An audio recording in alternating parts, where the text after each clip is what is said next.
That gate up ahead is known as the Open Arms, and Yulmore itself lies beyond.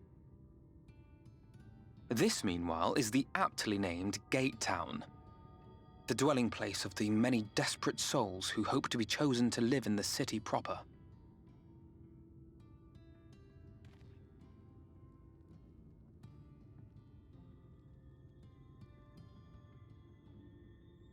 Ah, I thought I recognized you. Brought a new...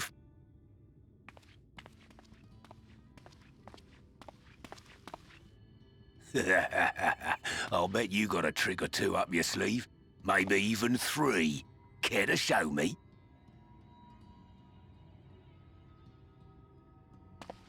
She's not here to compete. Leave her be. What? I was only making conversation.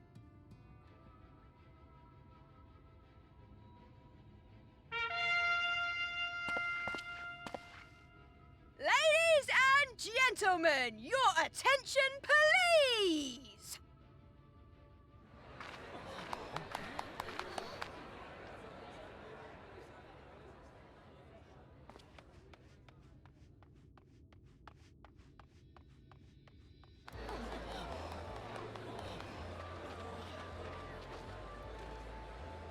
Greetings to our hopeful petitioners, one and all! Yulmore extends its warmest regards.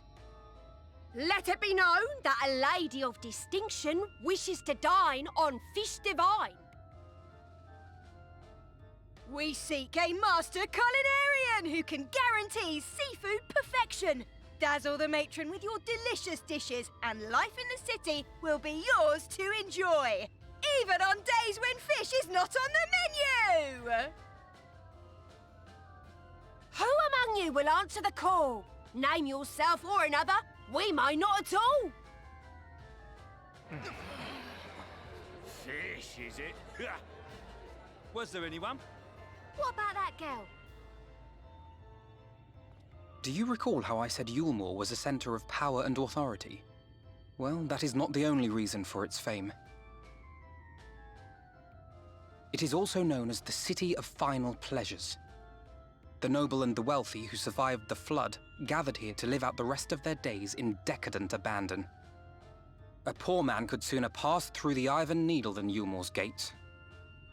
The only way the common folk can enter this perverted paradise is if they fulfill the whim of one of the privileged, and so they are picked over like market produce.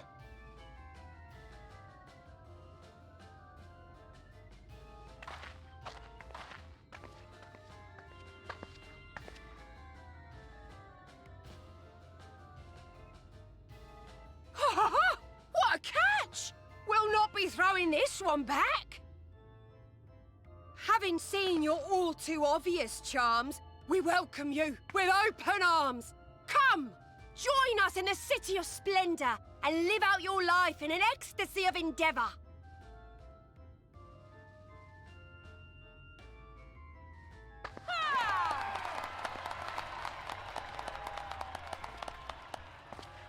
Oh, just look at those expectant faces. What could you possibly be waiting for? Well, what have we here? An extra share of meal to celebrate our newest resident!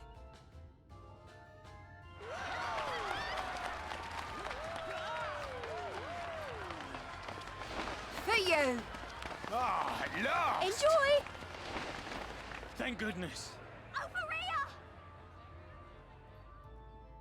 Meal is a foodstuff which Yulmore routinely doles out to the people of Gate Town, and apparently a staple for its citizens as well. Many here rely on it to survive in these times of scarcity, yet the whole arrangement just seems... well, let's just say it leaves a bad taste in my mouth.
新年明けましておめでとうございます。2021年初動画ですね。で早速今回のメイン食材を持ってこようと思うんですけども、全部エビ、こちら通販で購入いたしましたボタンエビ 8kg 分でございます。去年カンジャンセウっていう日本でいうエビの醤油漬けみたいな韓国料理、そちらを作ってまあうまいってなりまして、で満を持してそれのワタリガニバージョンカンジャンケジャンを作って、でどえらくうまくて、このカンジャンセウカンジャンケジャンのこのカンジャン、これと対をなすヤンニョム、こっちを作ってみたかったんですよ。ヤンニョムチキンに代表されるような甘辛いペーストのヤンニョム、あれで漬け込んだエビだからヤンニョムセウになるんかな。もうエビ自体のポテンシャルがとても素晴らしいエビですんで、ボタンエビ間違いなく美味しいと思う。というわけで早速本日も作っていきましょう。じゃあでは作っていきましょうか。本日はヤンニョムセウということで、まずは、エビを漬け込んでいくためのヤンニョム、そちらから合わせていこうと思います。今回のヤンニョムに使う材料たちをせーの。わあすごい、全然のらん。じゃあまずはこういった香味野菜関係から参ります。でそれが終わってからこの唐辛子だったりとかコチュジャンだったりとか、こういったものに参りましょうか。使っていくお野菜たちがこちらからリンゴ、玉ねぎ、生姜、ニンニクで、分量がこちらから5個、10個、大3つくらい60個で、こちらがヤンニョムに使う調味料関係になります。こちらから粉唐辛子、水飴、醤油、みりん、コチュジャン、お砂糖、ごま、ナンプラーで、今回の分量がこちらから800、800、600、600、600、400、400、400です。で今回の800とか600とかこういった数字はグラムではなく、体積的な意味です。だから水飴だったら 800g ではなく 800ml っていう感じ。ちょっとややこしいですけどお間違いなく。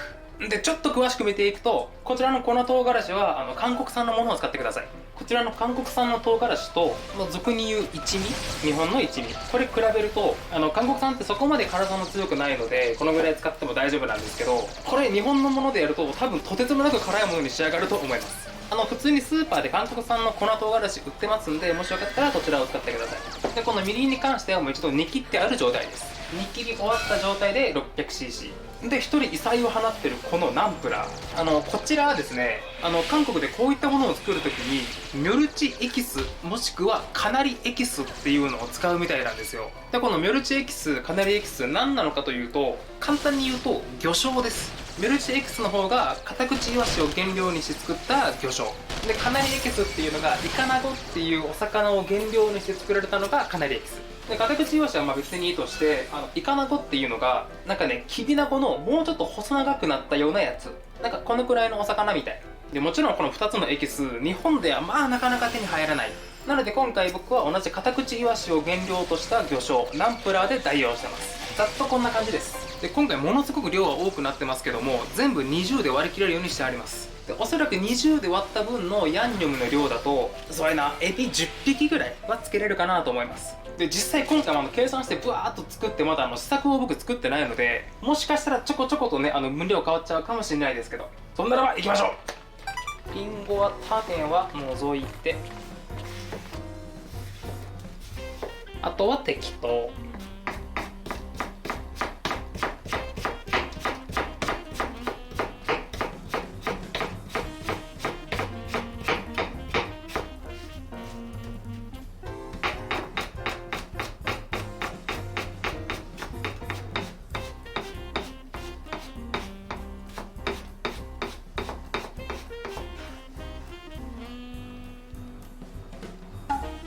ちょっと細かく刻んでいるのは、この後ミキサーでブワーンとやりますんで、それがやりやすいように細かくしてます。だからこの後刻む玉ねぎ、生姜、ニンニク、これも同じです。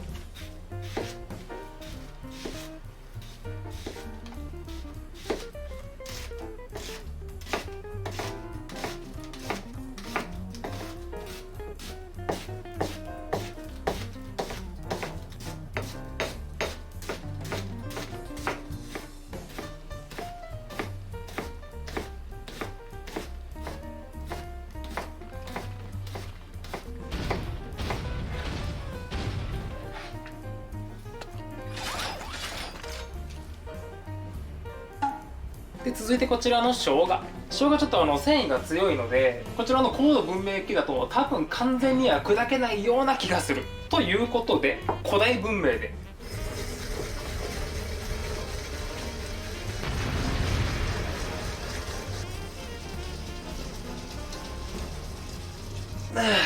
すり終えたらこれをこして、こちらの絞り汁を使っていきます。じゃあ最後にんにく、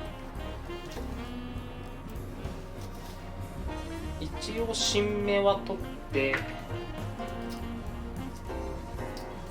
じゃあぶち新芽も取り終えましたら、あと適当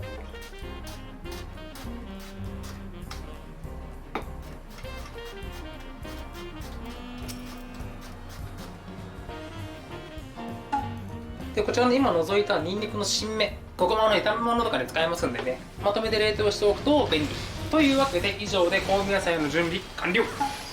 あとはここに文明を与えるだけ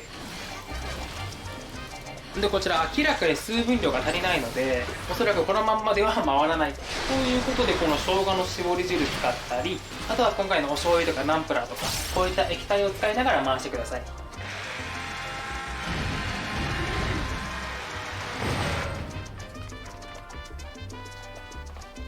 これで野菜ペースト完成。じゃああとはこちらに何もかもぶち込んで、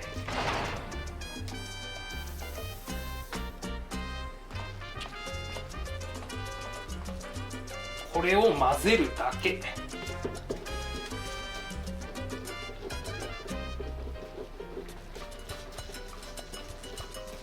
全体がきれいになじめば、これでヤンニョムのベース完成。結構ね、リンゴのフルーティーさが効いてるかも。なんていうかね、もう味的にはもうほぼちゃんじゃん。もう丸っきしちゃんじゃん。いや、これ自分で言うのもなんですけど、これめっちゃ美味しいよ。いや、とりあえずあとはこちらのベースに具となるこちらの青唐辛子と青ネギ、これをぶち込むだけ。一応分量としては青唐辛子が20本、青ネギ1束ならば、最後の仕上げに参ります。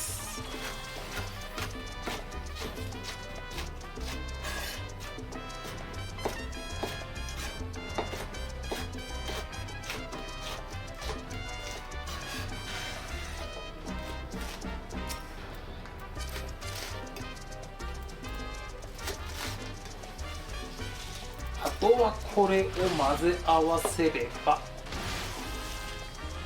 ヤンニョム完成。いやー、時間かかった。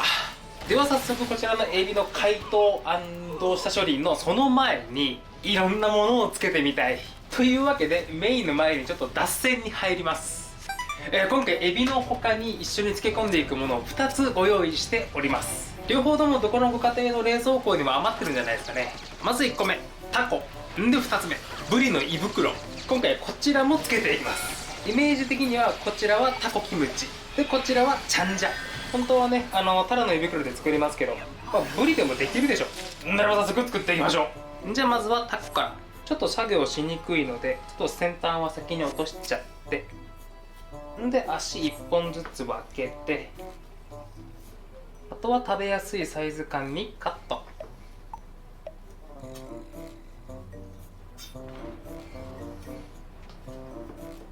ちょっとでかいな。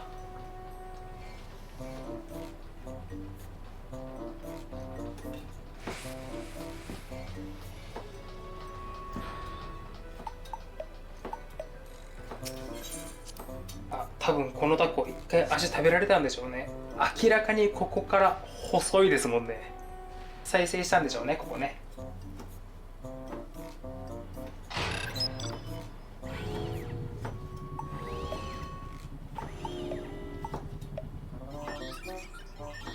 でこのままですと多分水がビチャッと出ちゃうので、一度ここでよーっと水分は拭き取って、あとはジップロックからのヤンニョム、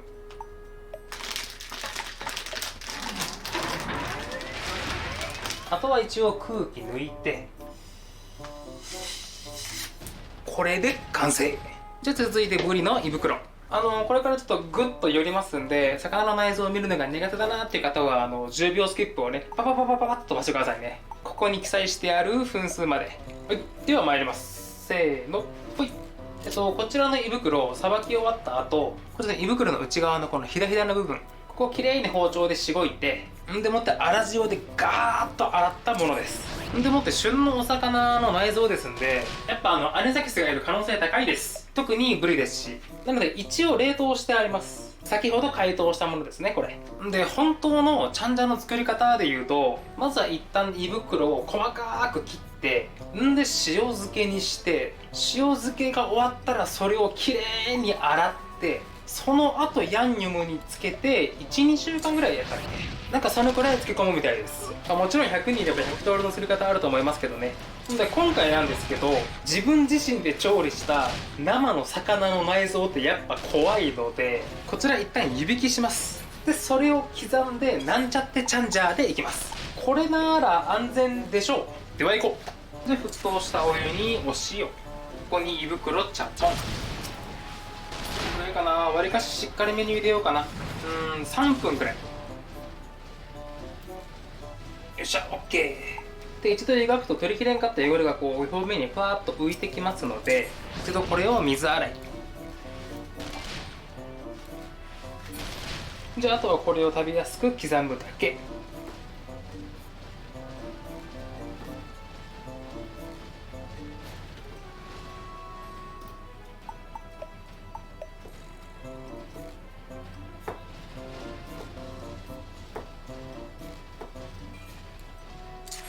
あとは同じくジップロックんでヤンニョム、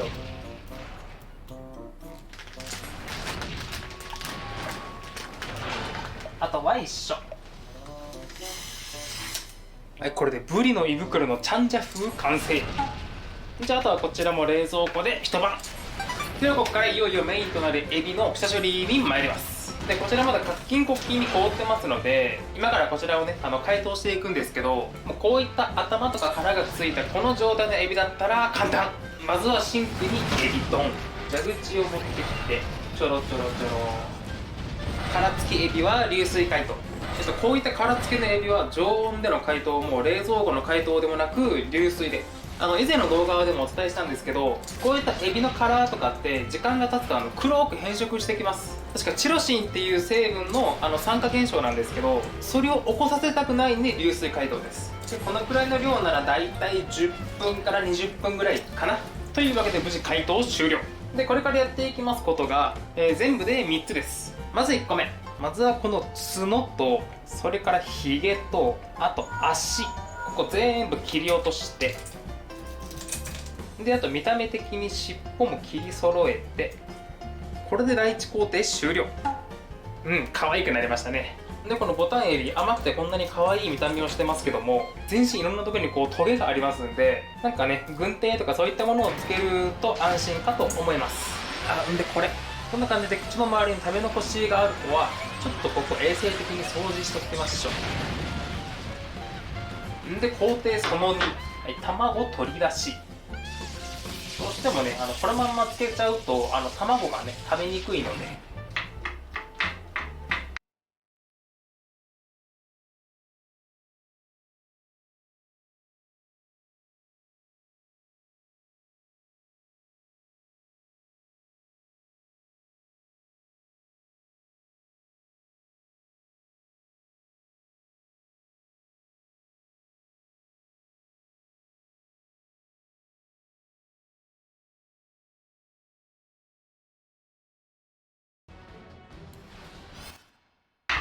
これでお腹周りきれいさっぱり。で最後、綿抜き。だってこれなんでかわかんないんですけど、ボタンエビってあんまり背わたが入ってるイメージないんですよね。だから面倒であればもう最悪これしなくてもいいかも。やっぱ背わた少ないですね。でも微妙に持ってる子もいた。やっぱした方がいいのかな。じゃああとは水分はしっかりと切って、あとは大きめの容器にヤンニョムの床を作って、エビでその上からヤンニョム、これをペッと空気が入らないようにペッとやりながら、あとはひたすらこれの繰り返し。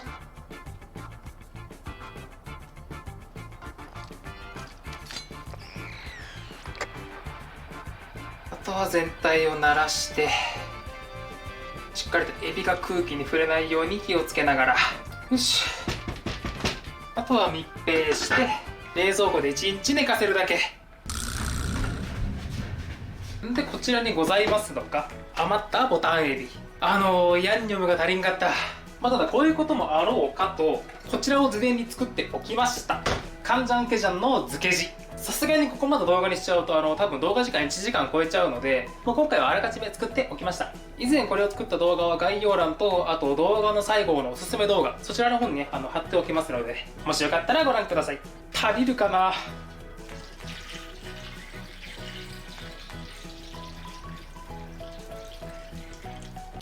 微妙に足りん。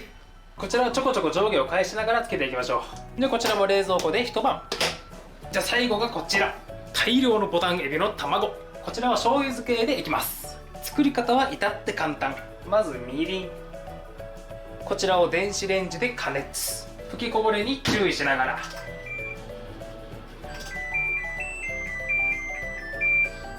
そしてアルコールが煮切れたこちらのみりんと濃い口醤油、それから昆布水、これを1対1対1の割合で、合わせるだけ。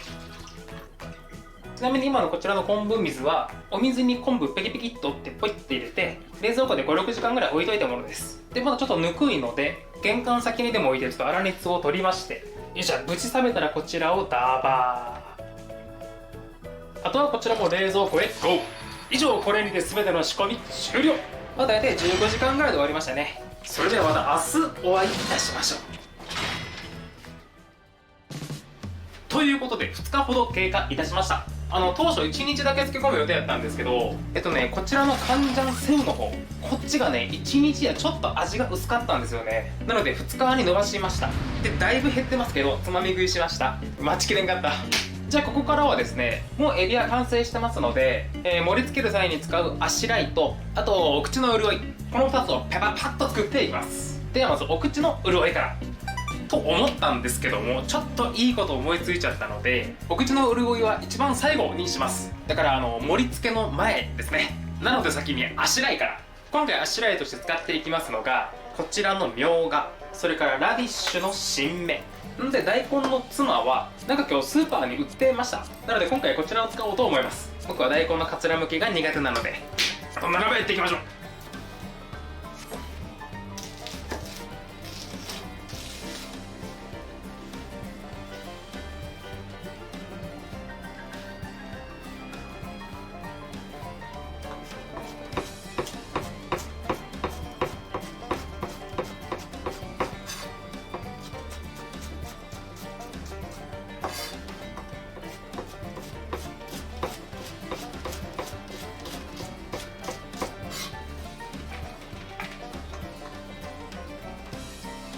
あとは5分ほどさっとお水にさらして準備完了。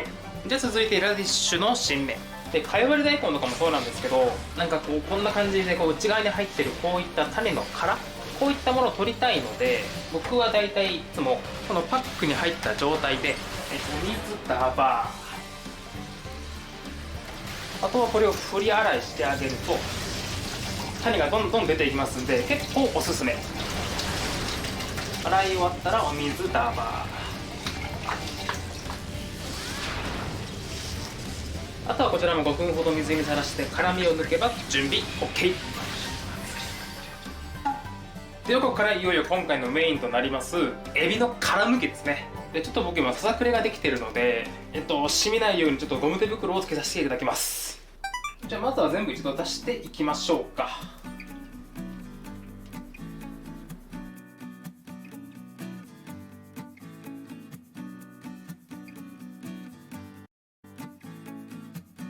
パッと見いい感じに使ってそうですね。じゃああとはこちらの皮を一心不乱に剥くだけで、今取ったこちらの殻も後で使いますんでね。さあこれは時間かかるぞ。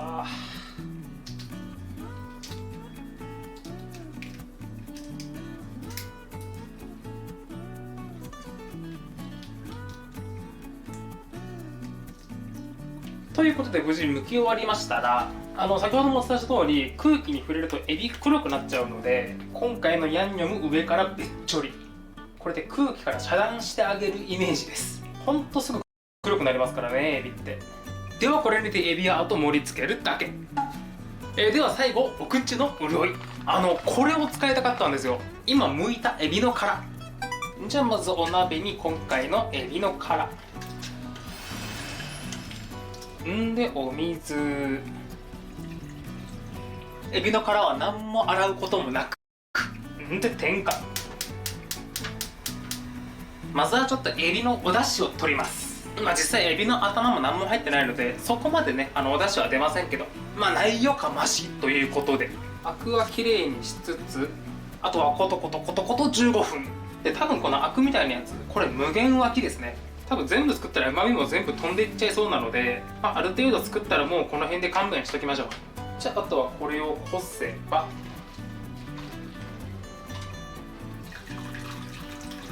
はい、これにてエビだし完成。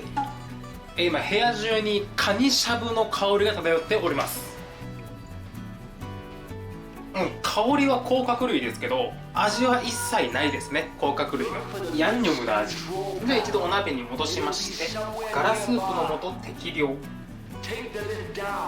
本当はねだしだ、あっちが良かったんですけどね、売ってなかったんで鶏ガラスープで。でもって今回のヤンニョム適量。イメージ的にはあれですよね、キムチチゲみたいな感じ。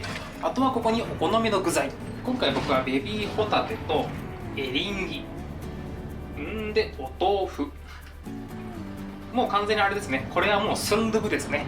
あとはこちらをもう一度一沸かしさせれば完成。それではいよいよこちらを盛り付けていく。じゃあ盛り付けるにあたって、ちょっと今回中心に高さを出したいので、まずは滑り止めの大根のつま、その上からドン。よ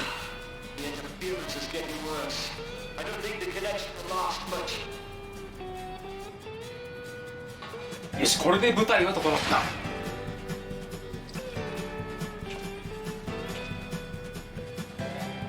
Tell me, for whom do you fight?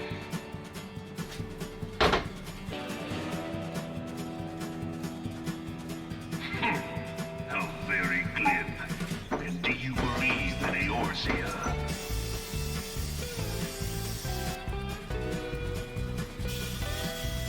Eorzea's unity is forged of falsehoods. Its city-states are built on deceit, and its faith is an instrument of deception. It is not but a cobweb of lies. To believe in Eorzea is to believe in nothing. In Eorzea, the beast tribes often summon gods to は fight い、 in これ their stead. ヤンニョムセウセットの出来上がりです。では実食編へゴー。 Which is strange. というわけでご視聴ありがとうございました。エブ結構ボリューミーに見えますけど、僕は知ってます。ボタンエビってすごく頭でっかちなエビなので、そんなに食べるとこないんですよね。多分実際の可食部は4キロくらいじゃないかな。ちょうどいいくらいでしょう。ならばいただきます。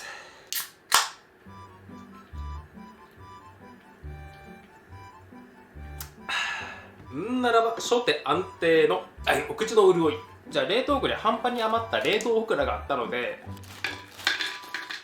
これ適量を加えて、ここに今回のスープダーバ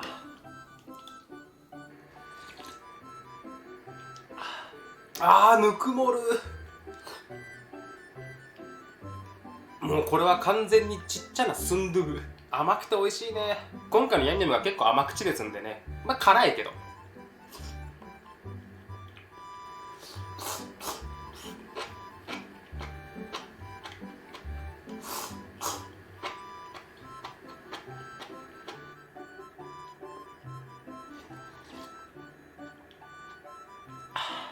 もうなんかこれだけで普通に一品料理としても成立してますもんね。これはうまいわ。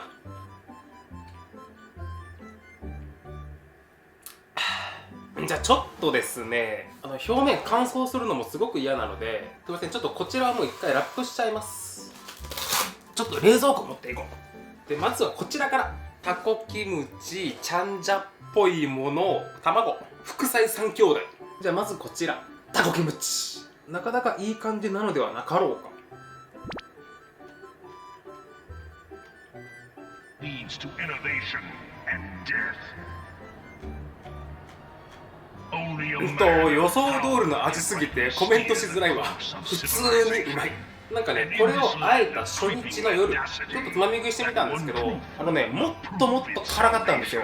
やば、これ食べれるかなと思うぐらい結構辛かったんですけど、2日3日して辛さが柔らかくなりましたね。とはいえ、一口食べたらもう全身の毛穴がブワッと開くくらいには辛いんですけど、なんか全体的にこう丸くなったなっていう印象ですね。で、タコ自身の水分も多分このヤンニョムでちょっと抜けて、ちょっと締まったような食感。タコって噛むとモキュッとして中から水分がジュワッと出るじゃないですか。このジュワッと出るものがもうこの全体に馴染んでるような感じ。だからもうこのヤンニョムからもほのかにタコの香りがする。じゃあこっち、ブリの胃袋ちゃんジャンもどき。あ、僕こっちの方が好きだな。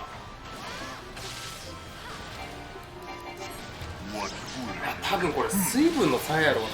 こっちタコの水分が出てる分、良くも悪くも柔らかいというか、こう味がちょっと薄くなってる。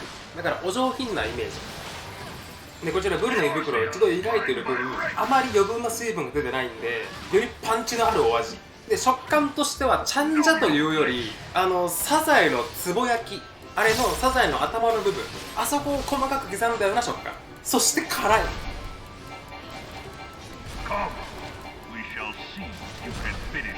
サンチュにくるんで、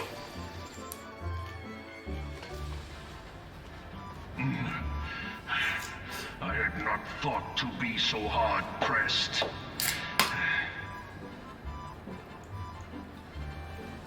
Your strength is most ビールに合う。辛い。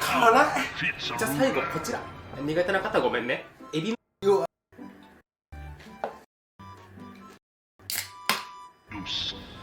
waste. ビールに合う。辛い。じゃあ最後こちら、苦手な方ごめんね。エビの卵の醤油漬け。これうまいと思っちゃうね。うまいね。落ち着くわ。だからやっぱいつも思いますけど、ちょっとこのボタンエビの卵って酸味がありますよね。この酸味が美味しい。で、食感としてはシシャモの卵ぐらい、飛びっこみたいにパッチンパッチン弾ける食感じゃなくて、もっともっと柔らかい。じゃあもみじおろし付きで、あ、これはうまいわ。すごい量のプリン体を感じる。てかすごいね、最初のヤンニョムのベース、あそこを作った時まで正直ね、そんなに辛いなと思わなかったんですよ。多分ね、この子だろうね。めちゃくちゃ辛くなったの。こちらの青唐辛子、これ初めて使ったけんな。なるほどね。確かに辛いわ。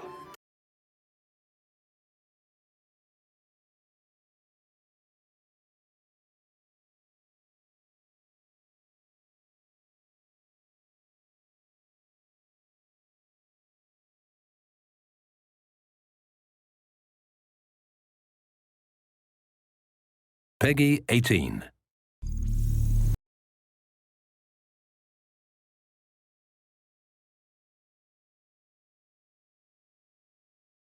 確かに辛いけど、悶絶するほどでもないかな。でもあってぐしゃぐしゃですけど、なんかピーマンみたいな、辛いピーマン。多分この子が辛さを底上げしたんでしょうね。ならばそろそろメインディッシュ、ヤンニョムセウ。一番大ぶりなこの子を豪快に。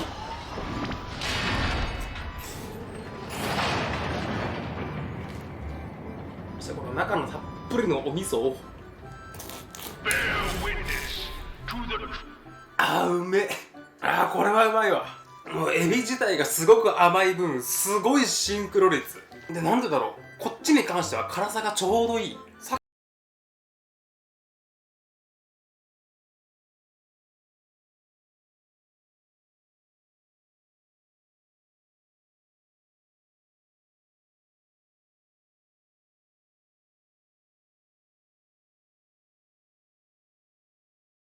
大家好，我是柴西。这周的LPL依旧精彩，本期节目就来带大家看一下各大赛区都发生了哪些好玩的事儿吧。我们话不多说，直接冲！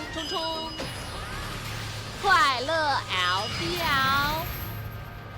本周的 LPL 依然是第3家的舞台 ，RNG 2比0击败了 OMG。这场比赛 ，OMG 为了对付上单小虎，试图用换线来打败换线，也派出了双中单阵容。这场比赛的 RNG 简单来说就是双 C 和3个工具人 ，Crying 和 Gala 瓜分了全队的人头，经济没少拿，不过输出也没少打，两人一个3杀，一个5杀，各自carry了一波团战，输出加起来都快赶上 OMG 全队了。小虎一看双 C 这数据也忍不住了，谁当初还不是个天才选手呢？马上掏出了上单卢仙，跟帅哥学的，还崩死你！结果上来就被打了个0-3。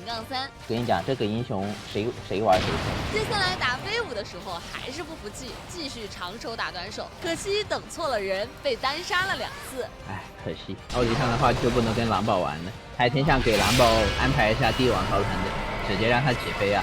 这把比赛的焦点是野区的3位大战，两人一个用莉莉娅拿到了 MVP， 另外一个决胜团1睡4终结了比赛。决胜局小虎可算是反应过来了 ，AD 不行，战士不行，那我 AP 刺客行不行？两个头让给弗雷斯，让！小虎在推什么头啊？这个什么意思啊？是嘎啦就不让头了，是乌兹这2个人头还不是老老实实交出来，什么意思啊？欺负新人。现在他的 MVP 次数也来到了上单的第1名，上海又称小昆明，1年365天高强度剑指喽。WE 2比0击败了 TT， 这场比赛两边的下路血腥程度拉满，就连 Missy 都完成了3杀。LPL 的赛场只有活着的人才有资格补刀。旧梦的卡莎被针对到了0-3，依旧不影响起飞，后期成功超神接管了比赛。这下可轮到 Sammy 难受了 ，WE 招牌全车流，能打支援，能配头。小炮这边撤的也比较快，如果这5盘被卡莎打成核弹，这个超远距离。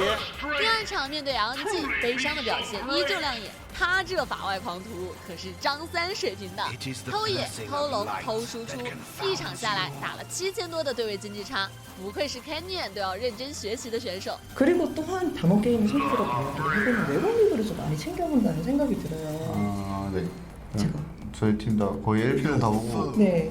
WE 정글 선수가 LG. 바텀 다이브 칠 때 미니언을 그냥 급을 궁으로 치면서 엄청 빠르게 해서 상대 커버 못 올 시간 커버 오기 전에 빨리 잡는 거라던가 그런 약간 순간적인 좀 판단력이 좀 엄청 빨라서 그런 거 보면서 좀 와 잘한다 이런 거 느끼는 것 같아요. 艾旺迪这把的牛头也很亮眼，一波团战里闪现开到5个，这不就是每个亚索玩家的梦想吗？赢下比赛以后 ，WE 现在5连胜，排名第1，这 LPL 的积分榜成了马老师的大型广告牌。果然，穷人家的孩子早当家呀！我靠，我接触 WE 比赛还没输过，你知道吧？你们战队的话要做法联系我，可以虎牙私信我。贫贱不能移，富贵不嫌多。不同于 EDG 的财大气粗和 RNG 的精打细算 ，WE 今年这阵容基本都是自家蔬菜大棚培育出来的。除此以外，像马哥、可汗、帅哥曾经都是 WE 青训的队员，可以说是聚火在心了。本期节目我们请到了 WEA 的经理谈一谈他对青训的心得，不要错过哦。EDG 先后零封了 JDG 和 TT， 现在1场未败，排名第1。TT 这个队伍可算是 EDG 老克星了，18年刚升到 LPL， 季后赛打了电宝一个3比0，去年夏季赛垫底的时候又是从 EDG 身上拿到了首胜，一整个夏天还真就只赢了这1场。但今年的 EDG 不一样了，打1场实力倒退1年，杰杰负责前期节奏 ，Viper 负责后期输出，圣枪哥的加入也减轻了 Mako 的主分压力，让田野能够专心操作。小学弟扛了队伍好几年，今年终于放下了 carry 的压力。新淀粉们还在研究 MSI 的对手，老淀粉们已经开始考虑汉子哥加入后的轮换问题啦。这几周E3家击鼓传雷，就等着谁先首败谁尴尬了。不过下一场比赛就是 WE 打 RNG 了，想必会很精彩，让我们拭目以待吧。FunPlus 在小天暂时休息以后，演起了博人传。他们的新人博原来是1-2的2队打野，在 LPL 是唯一能够和勋扳扳手腕的。不过到了首富面前，还是单沉的像一张白纸。第一局比赛被抢了3条龙。要不你别带惩戒了，不带 TP 怎么样？被抓的时候你来 TP 救我。第2场硬币哥选出了自己压箱底的克烈，前年洲际赛的招牌一出场就是不一样哈，啥也没干就被打到了0-4。还好中期找到了机会，直接开始涅槃。克烈王在人堆里反复上车，几乎一个人切死了虾。硬币哥，我操，克烈，终于有用了硬币哥，我操，硬币哥。最后方 plus 在河道打出了完美团战，一波推平了基地。刘少人在泉水又开始了保留节目。硬币哥有苦说不出，也只能去嘲讽大聪明了。硬币在泉水又开始了保留节目。硬币哥有苦说不出，也只能去嘲讽大聪明了。紧接着，小凤凰又击败了E-Star，下路去嘲讽大聪明了。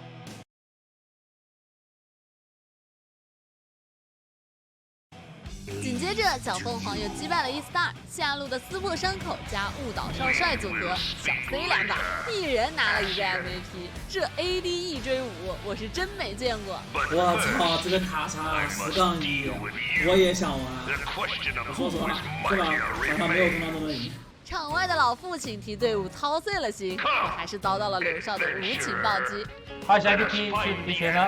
哎呀，救命了呀！nice， 我觉得刘新松每场打得非常好的，真的每场。听说松松最近特别的慷慨，好像还请了堆币吃了外卖。就他刚好手机没电，然后让我帮他点个外卖。我也没有钱，没有电。你不帮我点。公子哥好像在直播的时候也稍稍的表示了一下自己的小愤怒，3年都没有吃到刘青松请的东西，有什么要跟他说的吗？我请过他的，我觉得他有问题，就恶意抹黑我。你在说什么？一直都没有，骗人。可以理解，也可以理解。下次一定会请的吧？下次。小牛就是最猛的上，没有比小牛更猛的。进贡是谁？不认识。乐言的新赛季首秀并不顺利，接连输给了 BLG 和 JDG。打小电视那场，两边你来我往，硬是把比赛拖到了36分钟。BLG 这边3龙会到手，推完高地又撤了，毕竟前身是 EDG 2队哈，懂的都懂。千金兄弟们在输给电宝以后赢下了 RA， 拿下了第2胜。我现在严重怀疑棍公爵是进德古拉的，血魔流剑魔从头砍到尾，对面来抓他的越多，他就回的越狠。RA 这边难受啊，打在他身上掉的都是自己的血。滔博的状态是2-0击败了老干爹。这场比赛发挥最好的滔博双 C， 2个人都在对前期打出了优势。杰克这把10分钟就掏出了狂风之怒，配合小哥把满血的 Kurama 给秒了。看来齿轮哥已经慢慢的融入了豪门生活，以后也得继续战斗呀。IG 又重新找回了之前的莽劲，2-0击败了侠盗勇士。帅哥摆脱了纳尔夺魂哥的称号，拿出了新的长手，直接压了对面2个大剑。下路2塔还没拆呢，他已经开始冲高地了。一局下来连杀了12个，拿到了今年的第1个 MVP。可怜的英雄只有帅哥能选，打仔赛一定不能选这种东西给他折磨，你选出来就是给他发育的。帅哥骑在你脸上玩呀，那种盲选鳄鱼、盲选2人打帅哥的人，我真的很佩服他们的勇气。要是我盲选会选谁？独有上将金格拉打可赢。Rookie 这把可就遭重了，焦太郎面对老东家，采取了摇人战术，把宋一静抓到了1-5，游戏可以输 ，Rookie 必须死。不过人家现在估计正惦记着赛后采访呢。大家好，我是爱听真的选手 Rookie。那最近的话，包括 Wink 在采访里面也说了，对宋一静的评价是慈祥。我们的粉丝们也非常有才，也说出了慈父手中线这个梗。可能 Rookie 不太懂中国的诗句啊。你都说我听不懂了，你还让我解释是什么意思？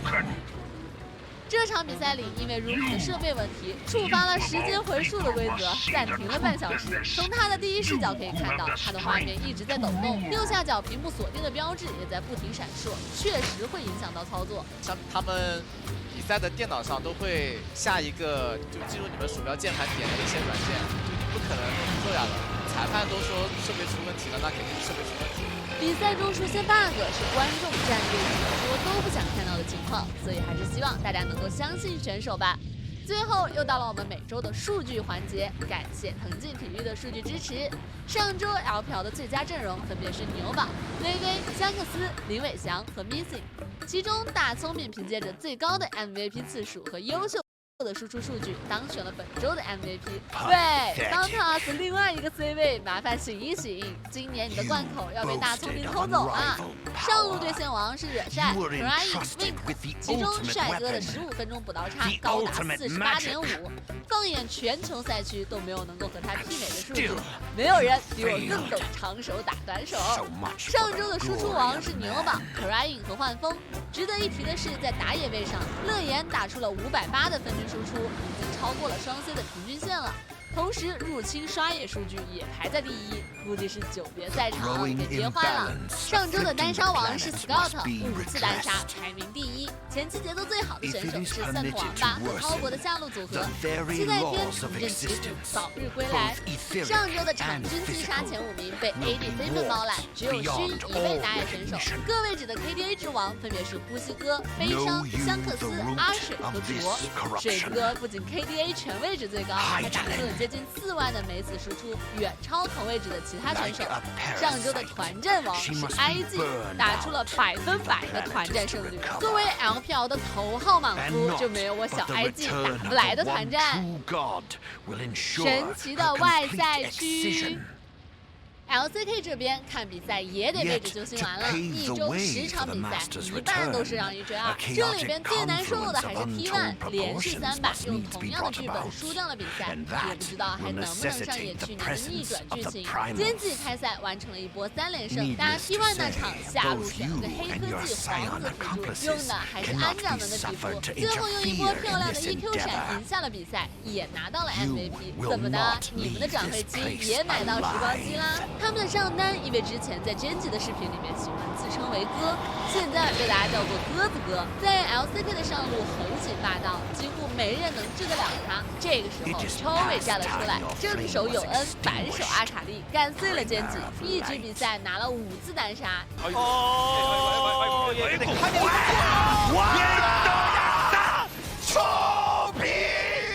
DK 前段时间爆冷输给了 BRO， 这支球队今年刚登上 LCK， 队员们也是刚凑出来的，之前别说赢比赛了，连大龙都没碰过。结果没想到打 DK 那场，全员跟打了鸡血一样，把 Showmaker 死死的按在了中路。这回赢下了世界冠军，可把他们给激动坏了。前段时间 DK 的官推还被黑客入侵。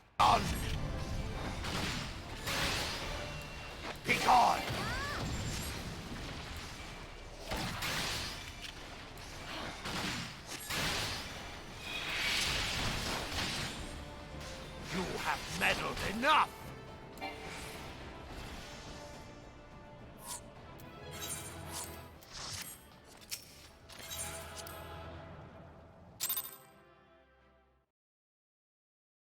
拿去点。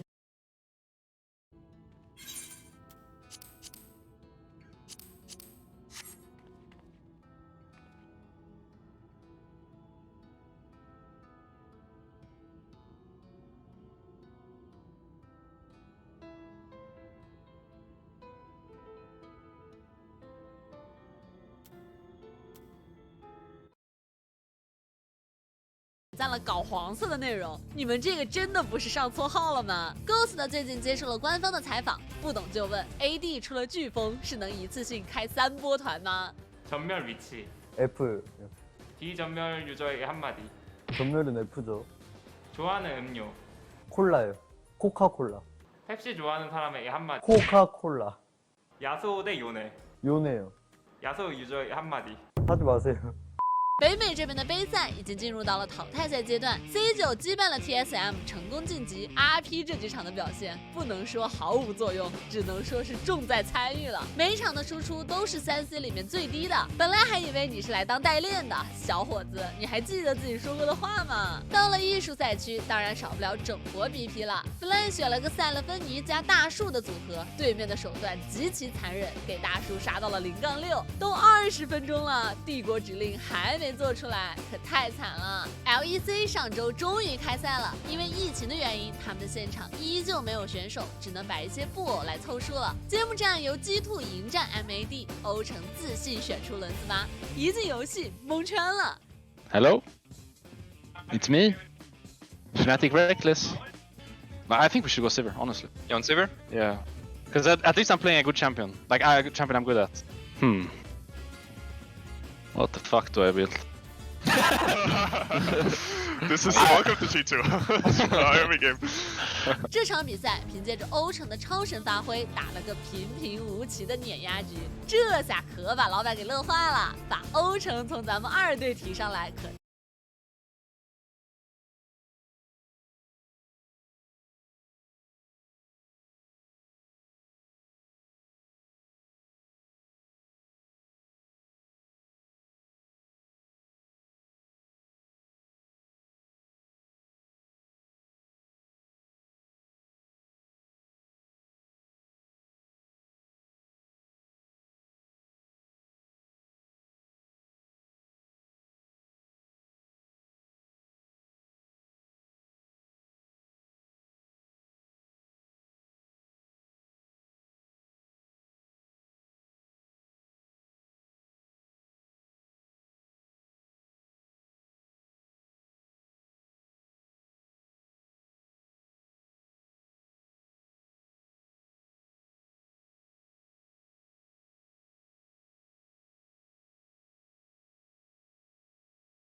明智了。啥意思？暗示 Fnatic 是你们二队是吧？G2 赢下了首战以后，立马开始整活，赛前庆祝，推特 BP。The thief who claimed the harvest on my behalf.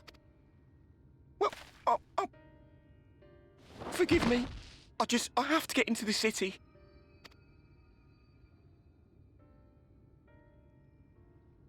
I have no family and all my friends have already been chosen. No one here gives a damn about me. When the meal gets handed out, I'm lucky if I get a smell of it. No matter what I do, they won't call out my name. I'm so tired, I'm so bloody hungry. I thought maybe I could steal your idea, get in that way.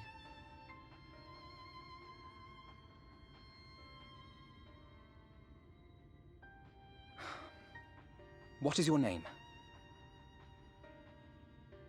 Kai Shear. Tell me then, Kai Shear, must it be Yulmore or nothing? What of the Crystarium? They may not offer charity, but you would be fairly compensated for any work you did. No, it has to be Yulmore. That's where all my friends are. We made a promise that we'd live together in paradise.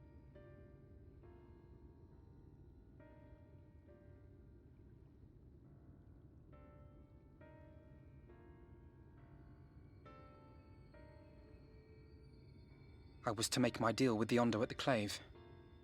Listen carefully, and I shall tell you my plans for the business, and how best to arouse the Yulmoran's interest. You'll give me your place? I'm giving you a chance, nothing more. I understand.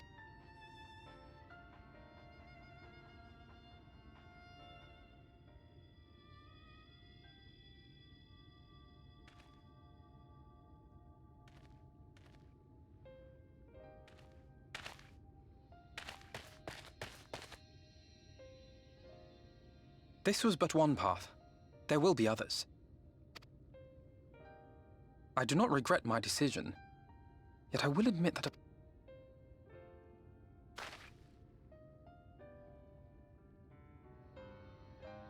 we strive to bring swift salvation to this world, that countless lives might be...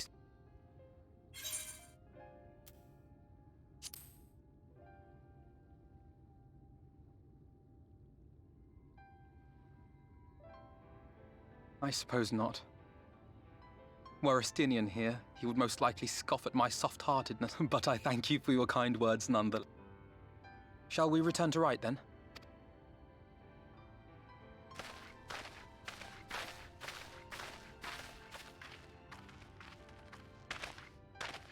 Is that...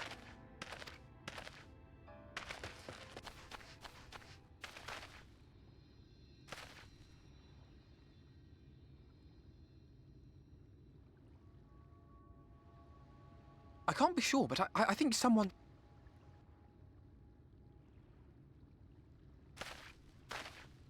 Come on, they may.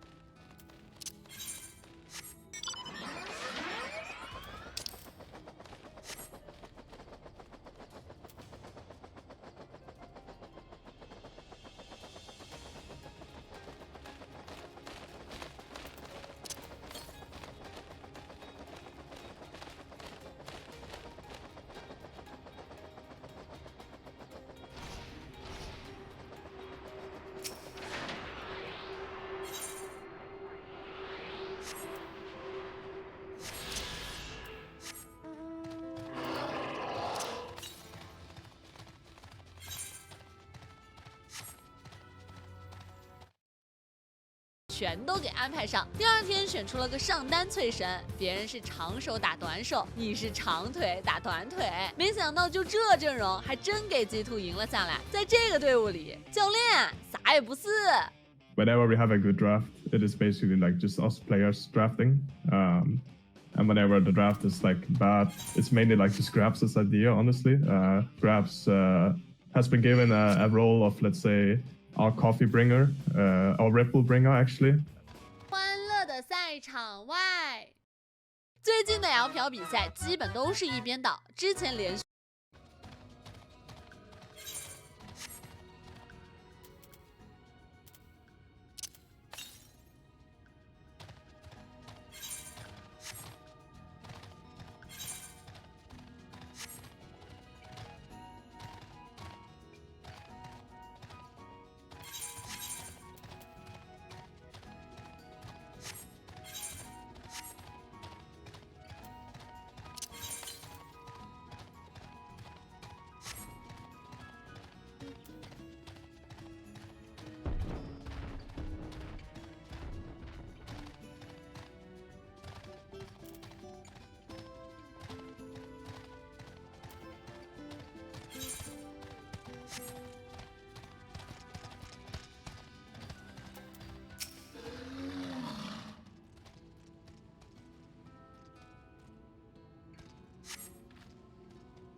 打了14场2-0，用行动来拒绝996，只有周二那天打满了，结果引发了蝴蝶效应 ，LPL 痛失米老八。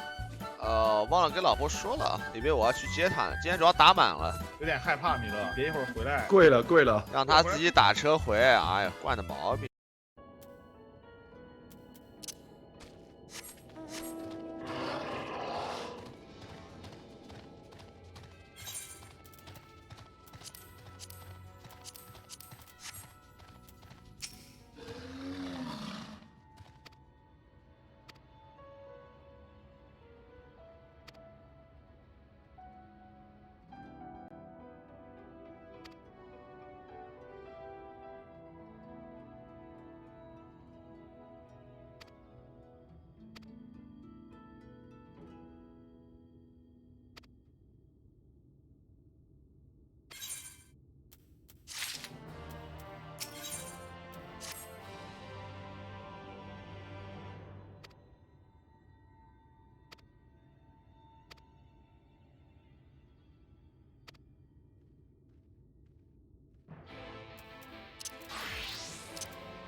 兄弟们，刷包狂啊！发波硬。A few moments 娱乐啊！别解说了，快看看微博吧。我看到了，Oh no！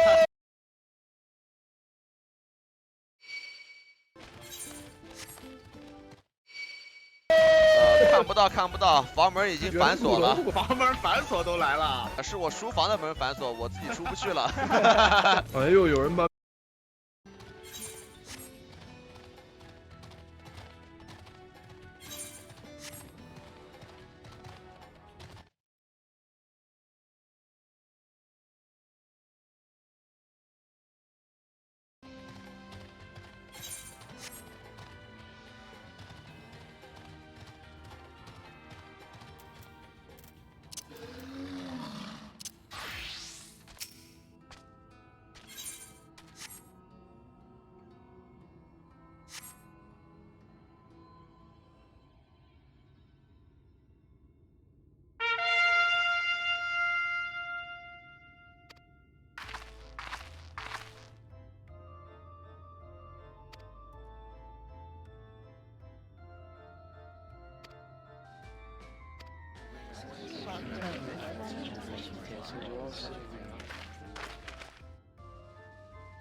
Redemption is beyond us.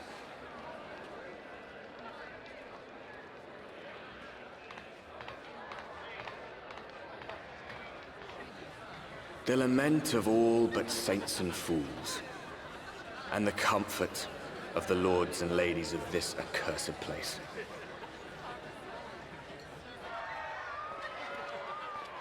Once they held fast against the madness, only to embrace the coming cataclysm and delight in the end of days.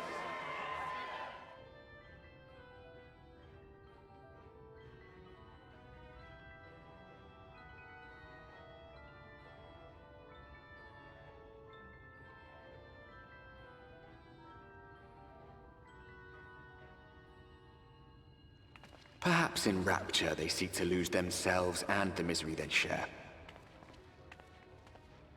Or perhaps for them alone, the promise of eternal pleasure really does hold true.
then.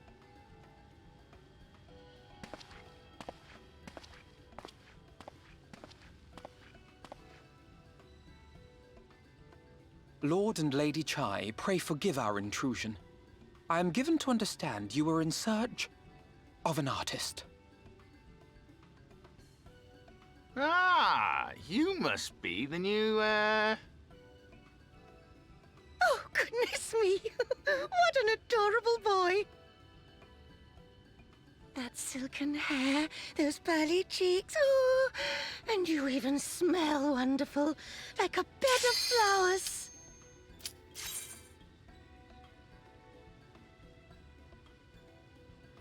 I approve of this one, dearest. I am positive he'll paint us the most delightful.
米勒刚才那个原话都发在微博上了。干嘛？男子汉大丈夫，敢做敢当是吧？哇，能缩头乌龟是不是啊？一会儿你就吃我他！被当成了代练，又给封。西北男人熊。新的韩服账号宁王人。你们关个麦啊，有点事。就这，西北男人的雄风就这儿。前段时间，选手在经历了集体封号以后，最近陆续拿到了新的韩服账号。宁王人不在赛场，依旧努力排位，80%的胜率上了钻石，结果被当成了代练，又给封号了。Night 拿到了新账号以后，又开始了排位之旅。不懂就问，黄金左手的黄金是指段位吗？我经常看到那种问题，什么5个黄金能不能打过3个选手？肯定是打不过。你黄金都能打过选手了，那选手为什么能打职业？就打这种低分段。根本输不了。I approve of this one, dearest. I am positive he'll paint us the most delightful pictures. Yes. Well, I mean, as long as he paints better than that talentless wretch we sent packing last week.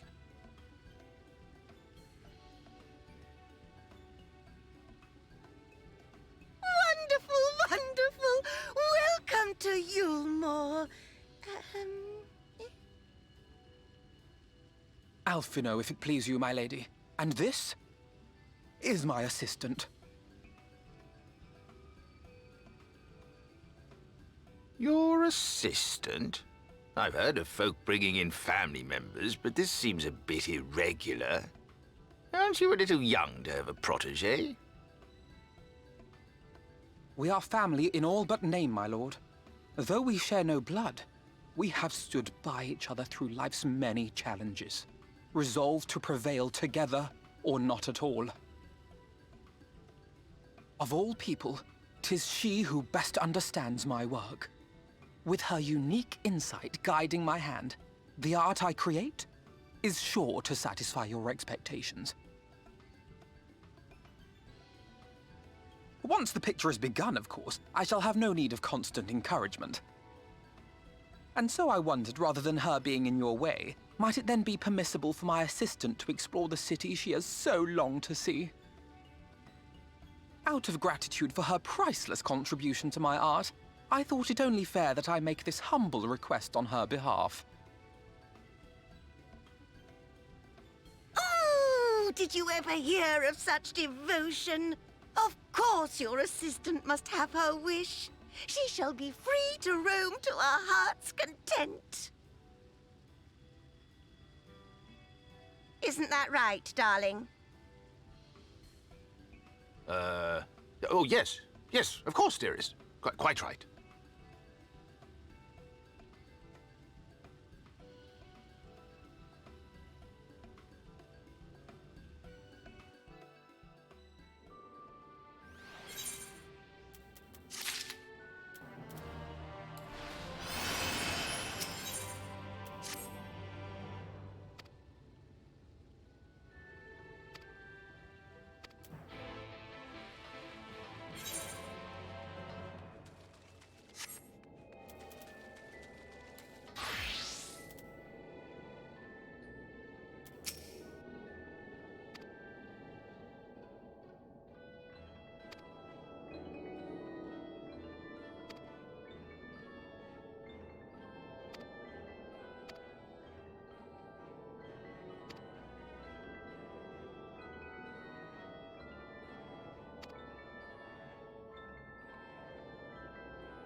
3. He was a running health bar. Look like he wanted to get on Reddit, maybe. That's why he picked it. I don't think it's a champ for pro play. Getting the nice attention on Reddit. Okay, one last question about the jungle, Gilius, because we saw Ivern during the first game, Mondo here. I tend to think that jungle right now is a very defined role, but still we keep on seeing new picks. What's your take on jungle as it is and the champion pool that you can use for this role right now? I think jungle is extremely broken right now. There's like 10 viable OP picks, and as we saw last week and this week, people are forced to ban 2 to 3 junglers every game with me, and it's not different in scrims. People always ban 2 or 3 junglers, maybe 5 jungle bans. So I think I'm doing really well in this meta. I'm preparing a lot of picks for every scenario. So I like it, but I can see Riot nerfing jungle soon, because it's kind of, yeah, it's jungle gap every game kind of.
more crucially, more importantly to me is like on PGL with Grabs, where Grabs was talking a lot, or in the interview with Grabs, correction, where he was talking a lot about how Reckless was fitting into the team and the mentality. That was something I wasn't sure about, you know? Reckless has always been a fairly serious, very stern kind of guy.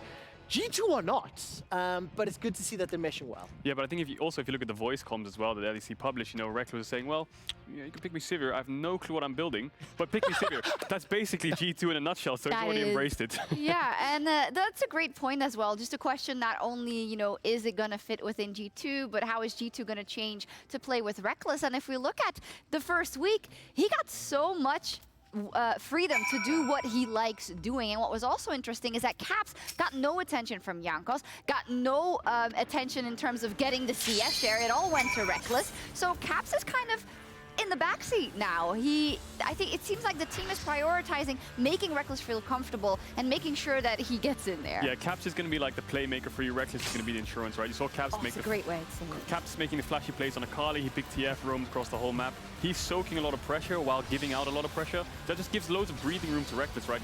He's not forced to make plays. You saw most of the fights, he was Jin-ulting from the back. The Sivir, he was scaling up. And in the late game fights, Caps take a step back, Reckless takes a step forward. And that's how the kind of G2 competition works in general as players. And of course, because of all of that, G2 go 3-0. Yeah. Debut week to start off the year. It is a very terrifying sign if this team is already starting at that level to think about where they will progress, not only through spring, but through the rest of the year. That is a great point, and I think we all often get a bit blamed for like, why didn't you talk about this player? They all did well, but it is true that in the first week, all of these players have pop-off moments. I mean, Jankos had one of the best weeks in his career over the 3 games. Wonder was extremely solid as always. Nikki was smurfing it at times. I mean, you can't dream of a better start. No, you can't. And now with everything we've just said, with all the build-up we have, with all of the history and success of this team, they are now facing the former support, the former substitute, the former MSI champion of Thomas. True. And obviously, Astralis are really up against it. This is not an easy game. This is one where they are the heavy underdog. And I absolutely love Promise Q because he did an interview with Ginsu Collins for Sky Sports and talking about how he wouldn't be surprised and love if G2 could just first time 5 different champions against him. The reason I really like that is I think it's a little bit next level. It speaks to the organization, to a little bit of trolling nature they have. And Promise to trying a little bit of psychological warfare, like trying to bait G2 in that decision.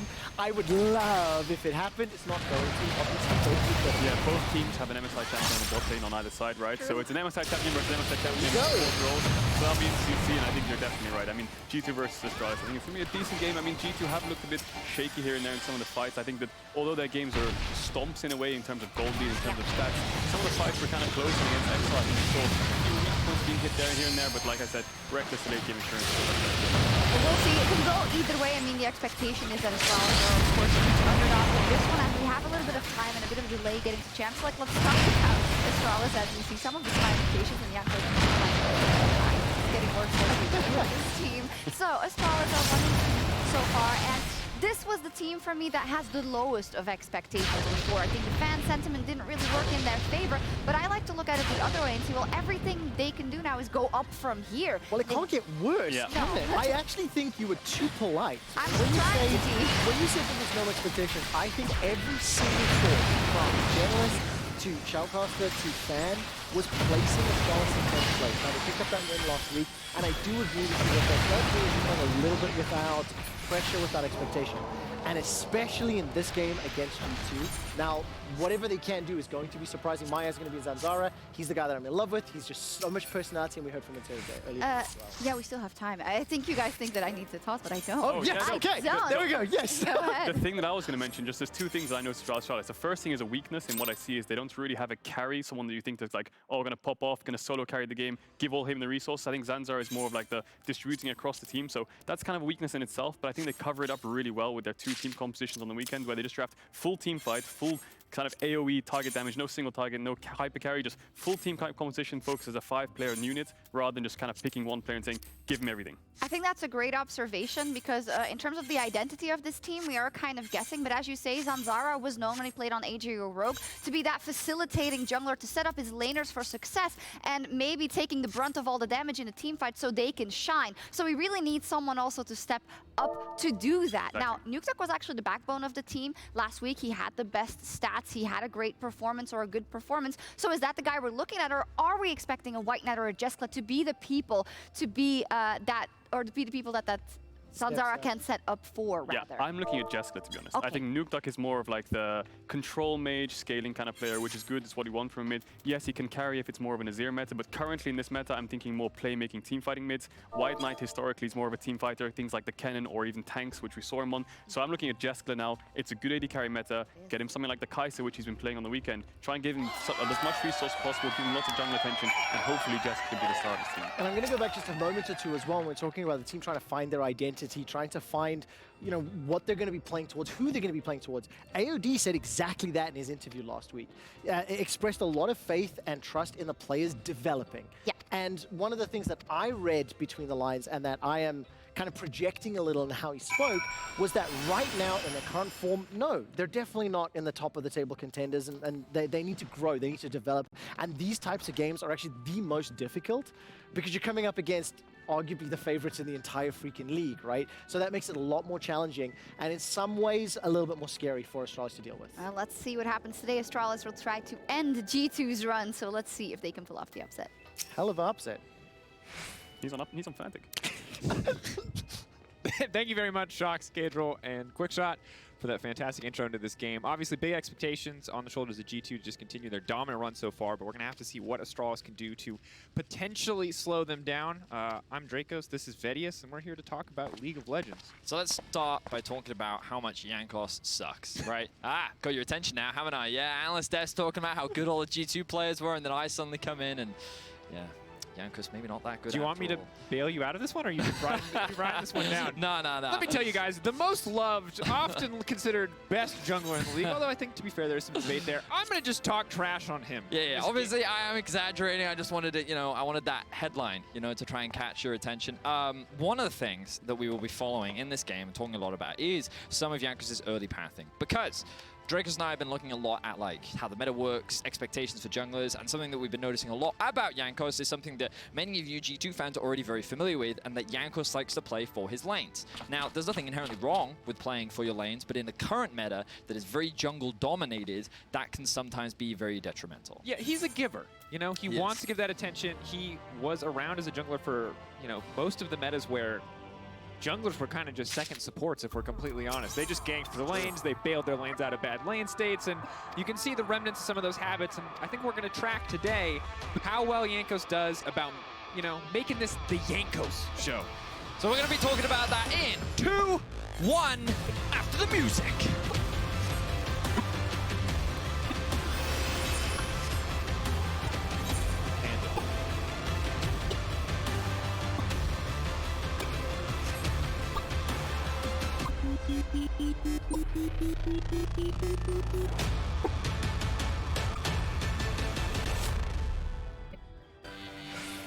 That was our remix version. Hope you guys liked it. What you guys didn't hear is producer goes, pretend it's normal.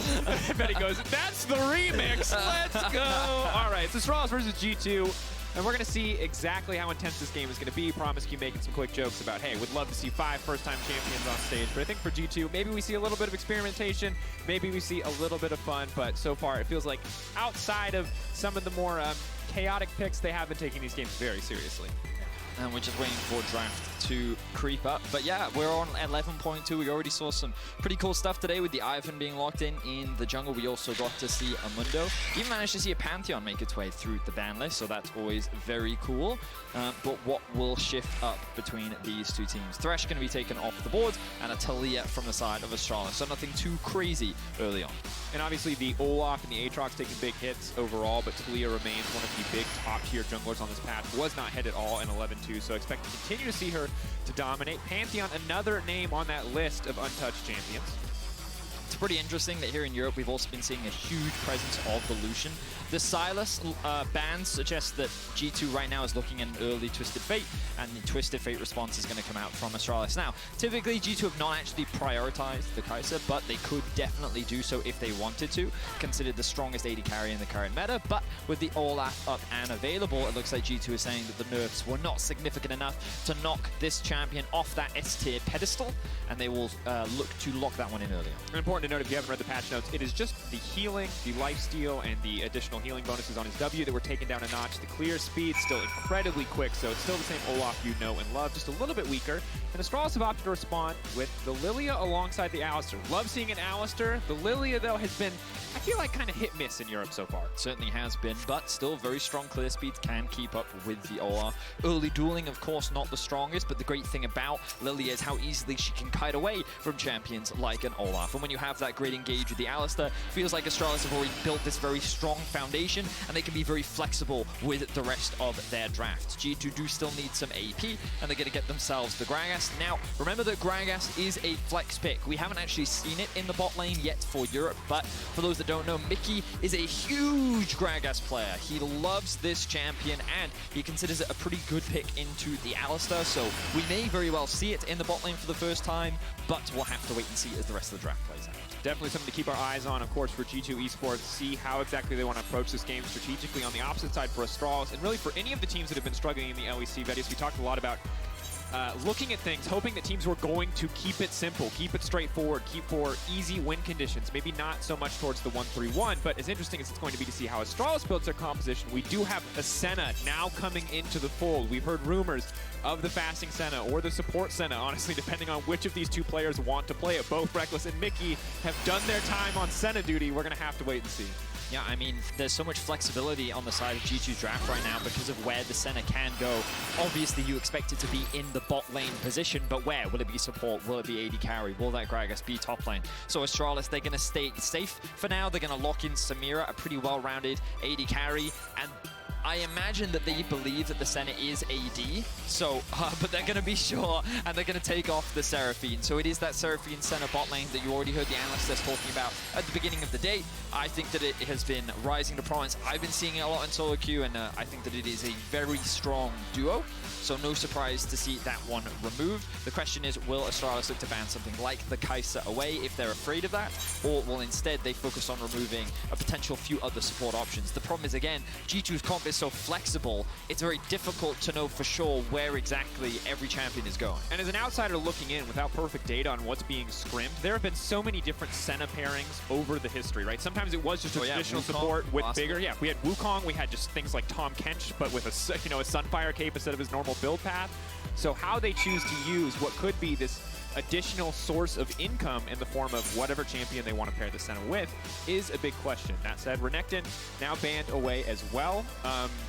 I'm going to assume that one's a scrim special and or potentially respecting the Gragas flex pick here, something that you brought up earlier, Vedius, which with the Senna could be a very menacing duo. What's interesting here is that Camille and Aatrox are both very good picks into Gragas, which does suggest that this Gragas is looking like a top lane pick for the time being. But perhaps it's just to throw Astralis off the scent. It's difficult to predict when it comes to G2. The Orianna, again, Astralis composition, very well-rounded, very strong team fighting. Like, again, it's very meta, very conventional. Right now, they just need some kind of... Well, they can kind of go wherever they want with the top lane pick. They have AD with this Samira, a little bit more AD. You don't really want another AP champion up towards top lane, but Gragas is usually the only one that you see up there. But with so many banned away, I'm curious as to what direction they actually take that top lane. We've seen a couple of volley bears, but I'm not sure if you necessarily want to lock that in into something like a Gragas, because we now know that that Gragas will be up in the top lane with the Leona coming in for Mickey. Question is, how will G2 round out their draft? Knowing Caps, he wants something that can impact the side lane, something that he can carry on, something that he can look to roam around the map on, so something he can get a little bit of pressure on early. I don't think we're going to see a stand made from him, but it's difficult to predict what that pick necessarily is. And it looks like he's going to go for the Echo. So that kind of fits our expectations in terms of how Caps likes to play. Very strong in the side lane, can easily roam around the map early on, and can definitely look to impact everywhere. And now, of course, the final pick to come in for the side of Astralis is going to be that Gnar in the top lane, another champion that is flexible, although not always in a perfect way. Sometimes you need the Mega Gnar and it's not there. Sometimes you need the Mini and it's not there as well. So we'll see how well Astralis can make that work. The thing that stands out to me, Vedius, when we talk about Astralis, pretty well-rounded in damage profile now too. There is just so many engage tools on the side of G2 Esports, between the Leona, the Senna, the Olaf, the Echo as follow-up engage. The Olaf now going to be able to ignore that Alistar, one of the few sources of undeniable frontline on the side of Astralis. So Astralis going to need to play a much cleaner game than from what we saw in week one. Well, I think one of the things that Astralis can leverage is some of the early prio. I think their bot lane should be good in the 2 versus 2. I think mid should have an advantage as well. And it's all about how well can they use some of that early pressure against G2 Esports. It's definitely going to be important because G2 is a team that they can try and take advantage of in the early game. Let's see how they can do as we jump into G2 versus Astralis.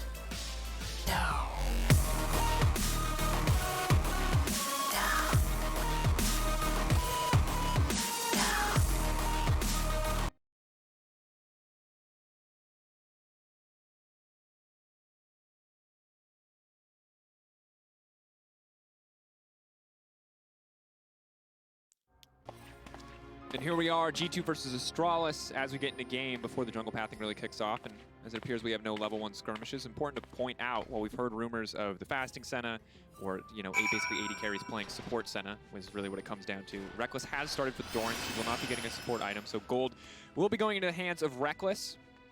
Does not fully utilize the patch changes on 11.2, though there were many, but should still be quite effective overall. Yeah, I think that Senna is still, as far as champions go, a good one, right? She is a champion that can be very obnoxious in lane. I think that she scales extremely well. And I think that she's a champion that Reckless has a lot of comfort on as well. When we think back to Fnatic, just in last summer, it was one of his go-to champions. If it was open, he would lock it in.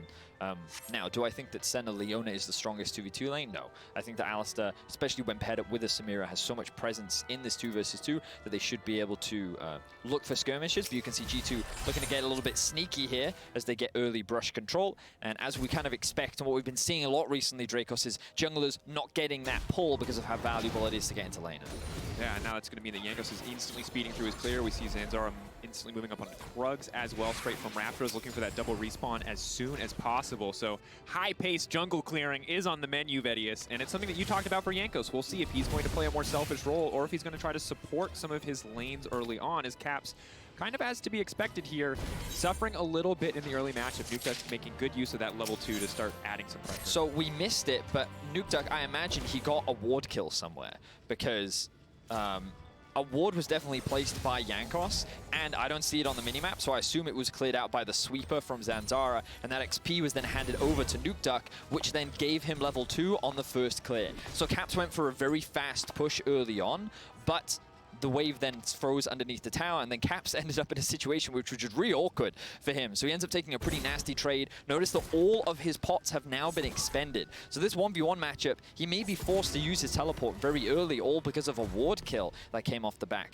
of Nukeduck, giving him that early level advantage. So great stuff here from Nukeduck, and already some of those small advantages start being built up in the lane. Oh, we're going to get a replay of it from our observers. Thank you very much, observers. So there was that ward kill. This is ultimately what gave him the level 2 in lane, and what is now making life very difficult for Caps in the 1 versus 1. Yeah, definitely do not want to fall behind as Echo in that lane phase. Once he gets a reset, it'll be okay, but that teleport disadvantage could cost him dearly, especially if it means that Nukeduck gets to make a few more plays in the side lane. For now, though, just farming up under tower, surviving as best he can, keeping an eye, though, on how this mid lane pressure is going to be utilized. For now, not very well, as Jankos is already barreling into the mid lane, trying to reset this for Caps. So this is, oh, that's a lot of damage coming out from Jankos, but this is exactly what we were talking about, Dracos. Now, Jankos made the decision here to say, you know what, Caps, I will come and I will help you. He didn't prioritize any of the scuttle crabs. He's now even resetting. He's not even going to take the top scuttle. Instead, he is sacrificing his own farm. Okay, nice. He is going to go and get the top. What are you doing, Jankos? Okay, he's going to grab the Raptors. He's going back and forth because I imagine that he wasn't expecting them to spawn when they did. But you can see that he was in 2 minds. But regardless, the point is that he played for his team there. And this is very Jankos, right? Sometimes it is at the detriment to himself because he could be just snowballing further ahead. He could be focusing on getting that earlier reset, making sure he gets those camps. Now, ultimately, this is to his benefit because he will steal away those Raptor camps. He will still get the Scuttle Crab, and Zanzara is now going to be a little bit behind in those camps. But it's one of those things you have to be cautious of because sometimes it can be something that actually puts G2 behind in the early game. And when we look back to week 1, he was actually punished a couple times. He lost his flash, he fell behind in jungle XP, and something that many teams have been able to punish, especially during Worlds. But all things considered, it ended up being the right decision. We saw for a moment he considered the recall. Very good for him that he didn't, that he was able to grab.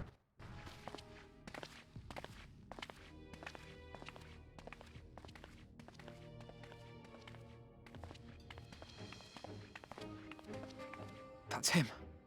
That's Vorthri.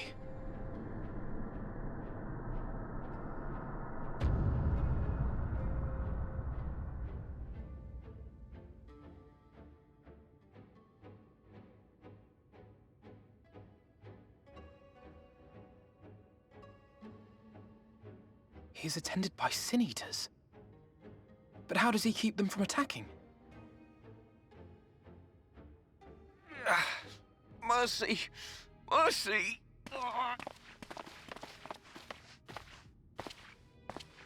By the 12.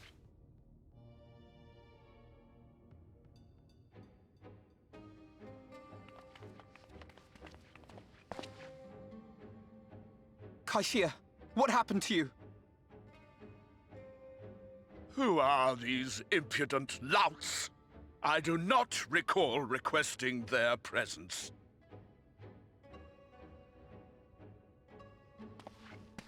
Lord Dvorthree, what is the meaning of this? Why is this poor man bleeding to death on your floor?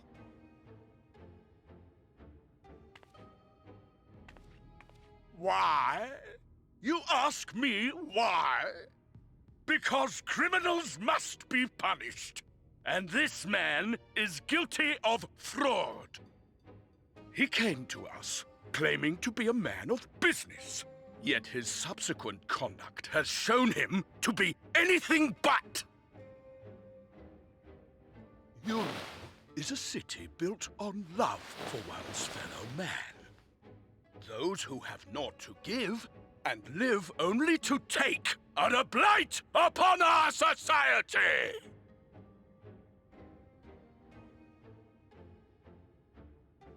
To atone for this crime, I ordered that he fling himself from the balcony.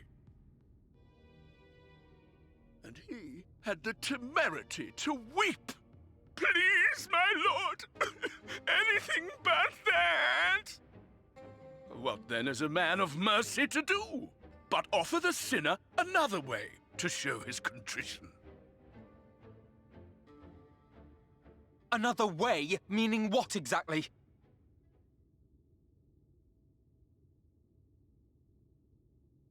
Sin-eaters are part of Yulmore's society, but they must be fed with ether. Living ether. So, I demanded an offering of flesh, carved by his own hand, from his own hide. And still, he could not do as I asked. A wholly unsatisfactory performance.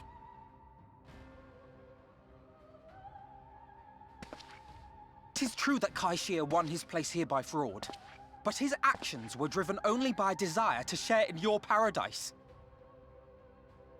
That you would cast him out I could almost accept, but to humiliate him thus, to demand his very life? Is this truly the way of Yulmore?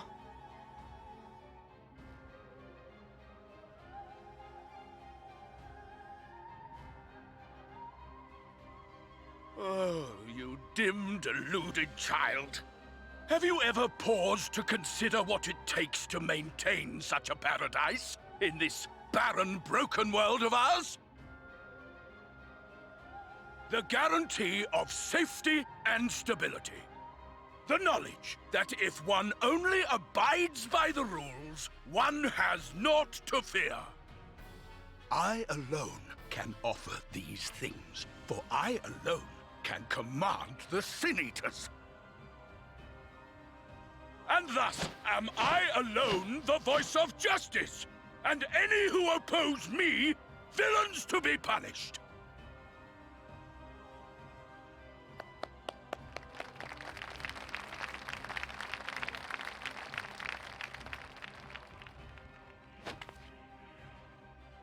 And people call this paradise.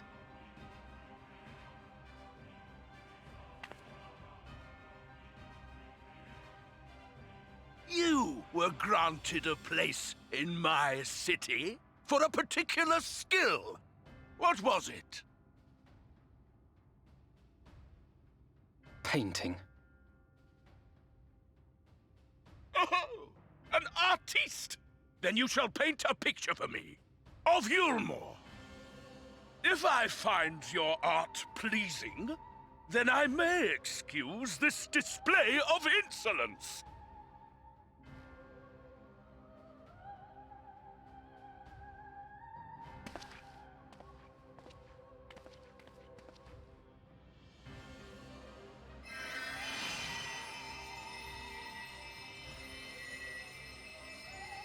gave you permission to tend to that criminal's wounds? I told you to paint me a picture!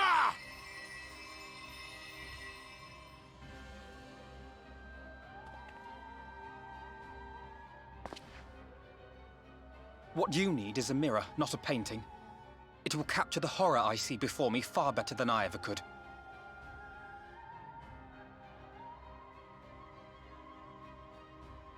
Can you walk? I think so.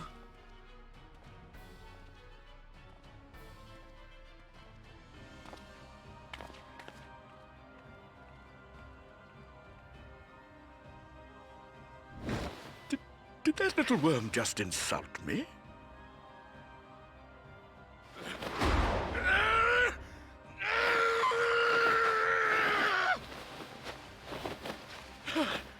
I'll kill them! I'll kill them all! I'll enslave their minds! I'll torment them! Torture them! Then tear out their hearts!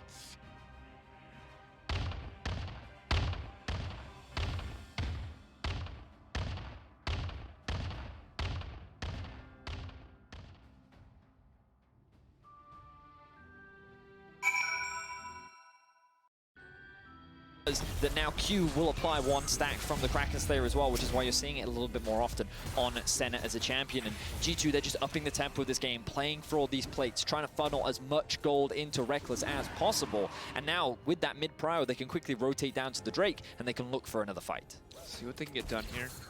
Important to know this is going to be a very difficult game for Jesco as we see White Knight coming down. Will not be able to block Senna auto attacks with his mobile wind wall. I like how Astralis used their priority bot to actually get control of the river. Now they have a pretty good collapse onto G2. Pull back. White Knight stunned up. Meganar's going to be a big deal here, though, but he's going to leap back out to safety. Snare almost connects. Zanzar goes golden, but there's no one here for the follow-up. Jesco off to the side. Trying to stack up. Promise Q goes in, but it's scattered from Astralis. Wonder, though, coming in hot. Promise Q now trying to make his way out to safety. The ultimate slowly but surely going to fade away. He's burning. He's ticking. He's down. Caps now on the hunt. White Knight has to run. Oh, the worst time to turn mini, but just enough movement speed to make it out to safety. And Nuke Duck completely out of mana. This is bad news for Astralis. Oh, it certainly is. And G2 are not done yet. They're looking for the dive. Caps going to get the shield first. Has the reset on his ulti up and available. Can tank a few shots. Reckless coming in to follow, but now he's the one tanking the auto. The flash over the wall. The Q, the follow-up. One more to do it. The Kraken Slayer coming in clutch. White Knight getting shut down from downtown, and Reckless making his mark on that fight. Wow, and G2 are just ballooning this game out of control. They're going to get the Drake, they're going to get a bunch of kills, and Astralis are just being ripped apart. Their positioning looked good, and the fight continues. Wonder, going forward, he's going to be sleepy. He should go down here. Caps maybe could try to turn this one around, but with the Ignite ticking and with Wonder not quite able to make it over the wall, he will drop in the end. So at the very least, Astralis will get something back, but let's see where things go wrong. So I think this position is actually pretty good. You can see White Knight's about to get his ultimate off, but the shockwave only goes on to Mickey. He just soaks that one up. Meanwhile, Olaf is like, you know what? I have 2 kills. I can just straight up 1v1 Zanzara, and kind of G2 split up the fight. They attacked the 2 flanks from each perspective, and Astralis couldn't find the setup that they were looking for. The Alistar wasn't in a position to get the knockup. White Knight never landed a good ultimate. And that meant that G2 could just kind of pick what targets they want and slowly pick apart this Astralis squad. And I think this is something that makes G2, one of the things that makes G2 such a good team is that they're so good at respecting enemy cooldowns. They did not put themselves in a position to get really collapsed on there, to let the kind of wombo combo from Astralis really punish them. Although, as we say that, Caps could be in trouble here. Oh, Promise Q. I thought he didn't have his Hex Flash up. I wonder if, I wasn't keeping track of his flash, but I wonder if it just came up now. Now Mickey's here to assist. Walking forward. Still a man advantage, though. Mickey going to be in trouble here, but White Knight also in trouble on the bottom side. That is an unstoppable Olaf. Leaps to safety, the axe! And Yanko's now on a rampage. Meanwhile, on the top side, Mickey will also drop. Whew, very skirmish-heavy game. 14 minutes in, we're already at 11 kills. Ends up being 1-for-1 overall. The trade of Mickey for White Knight, though, probably slightly more favorable for G2. Something that Caps now has to be cautious of, though, is with the amount of control that Astralis has over the top side of the map. That tower isn't as safe as he thinks, and Reckless needs to be a little careful. But that's also the advantage. Caps in the jungle has a little bit more information. Caps going to push forward just a little bit there. Zanzara now has to run. It's going to be sleepy. That's a little greedy, I feel like, to go back in for the extra damage, because here comes the TP. Wonder now on the way in. No flash available. Body slam could come through, but just enough from the phase rush. Reckless now coming in as well. Remember, his auto attacks are going to slow here. That's the Q now. Nuke Duck getting knocked back. I don't think they have enough damage to kill him. Oh, Nuke Duck not where you needed to be. A clean collapse from G2. Reckless already just does so much damage on this center. Has been involved in 8 of the 9 kills. And G2 continues to funnel gold into him. So this is Zanzara saying, the top map belongs to us, Caps. And Caps is like, does it though? Does it really?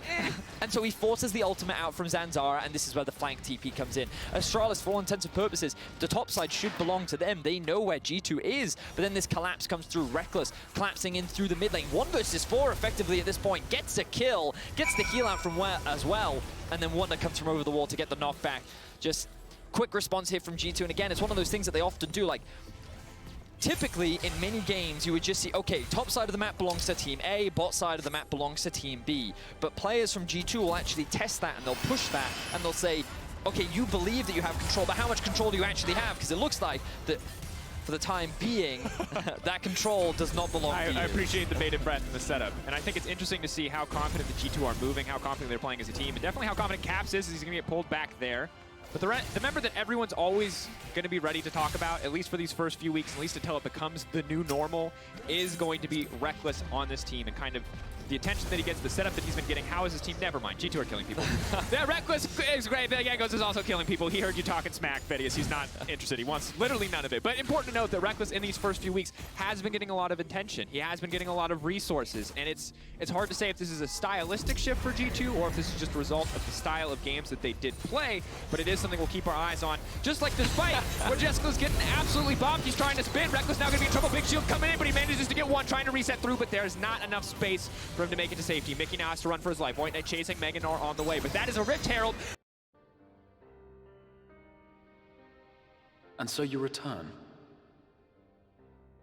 Have you gained a better understanding of the crisis now faced by the First? Better is not the word I would use. Some lands may have been spared the flood, but the survivors live only to suffer. Indeed. Those abominations are a calamity in their own right. And I can well imagine how hopeless the task of eradicating them must seem to you. But after countless battles and untold sacrifice, Sin Eaters are drawn to serve the strongest of their kind, a class of creature we call Light Wardens. And from what we have been able to ascertain, only a handful of these entities exist.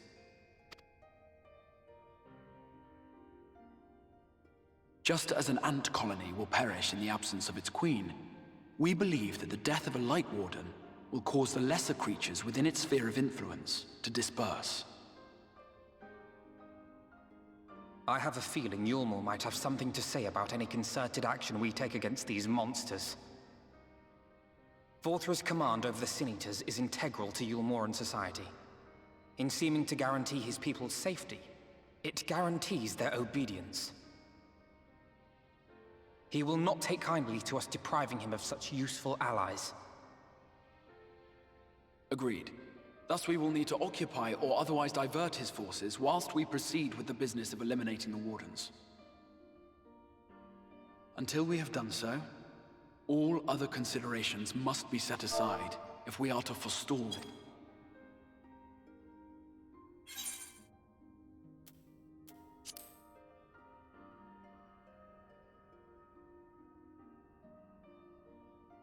Your uncertainty is understandable, given the circumstances.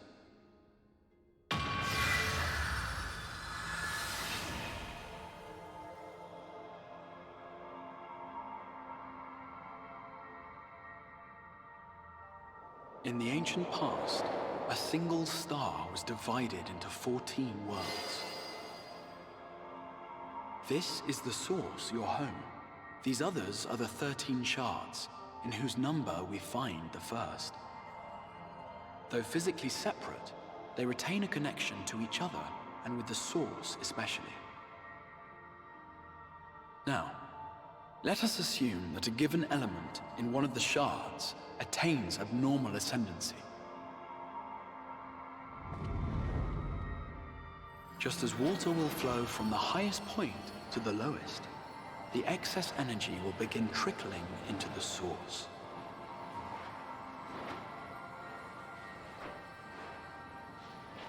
And such an influx of ether will of course exert a palpable influence.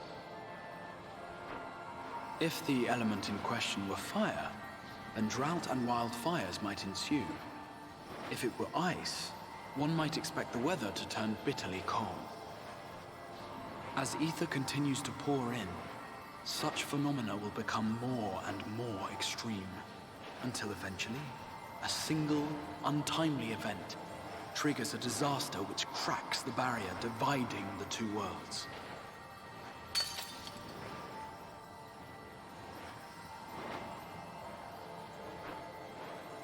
What was once a trickle now becomes a deluge, sweeping the shard along to be rejoined with the source.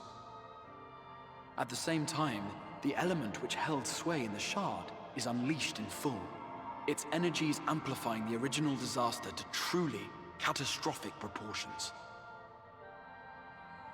An earthquake thus magnified might strike with enough force to shatter continents. A tidal wave might swell to a size capable of drowning entire nations. These devastating events are what we refer to as umbral calamities. 7 times has a calamity befallen the source. 7 times has a shard been absorbed.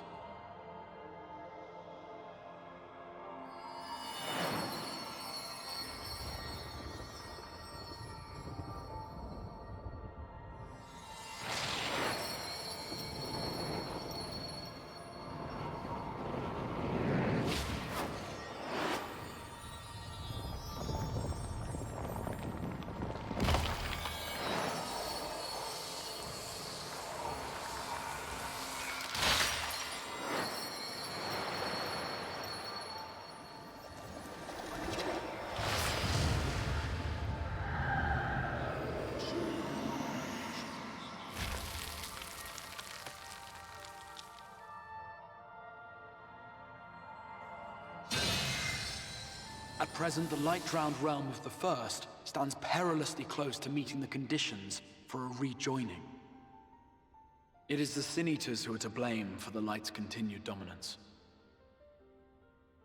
In addition to attracting their lesser kin, the Light Wardens I mentioned earlier radiate ether, saturating every corner of their territory with light. Even here in the flood-spared region of Norvrant, their influence is strong enough to banish night from the sky. Thus, if we are to restore balance to the First and head off a... We've been doing our best to take the fight. Though we have yet to claim any meaningful victory, apart from being confoundingly elusive, the Light Wardens possess...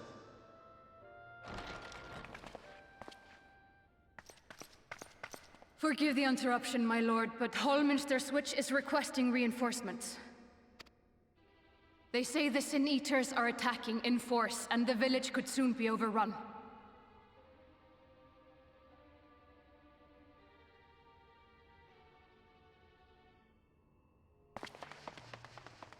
Alert the guard. We should be prepared in case the fighting reaches the Crystarium. You have command of our forces in the field, Captain, but hold off on entering the town until I arrive. That goes for Alphino and Alize as well. My lord.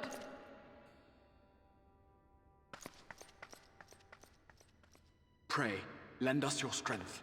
Such a fight will provide you with far greater insight than any explanation I could offer.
Astralis, they steal the Baron. Jankos trying to move his way through the rest of the team. Astralis now on retreat. Caps on the flank, trying to herd them back, trying to stop them from utilizing this Baron, but Promiscuous can buy a bit more space. But now it's Caps in trouble. Astralis, for now, they've won the day. If they keep this fight going, they will surely come out on top. That's Caps down as well. They steal the Baron. They get out alive, and now they want a little bit more. White Knight starting to chase. That's going to be 3 on the Hyperproc. Stridebreaker used.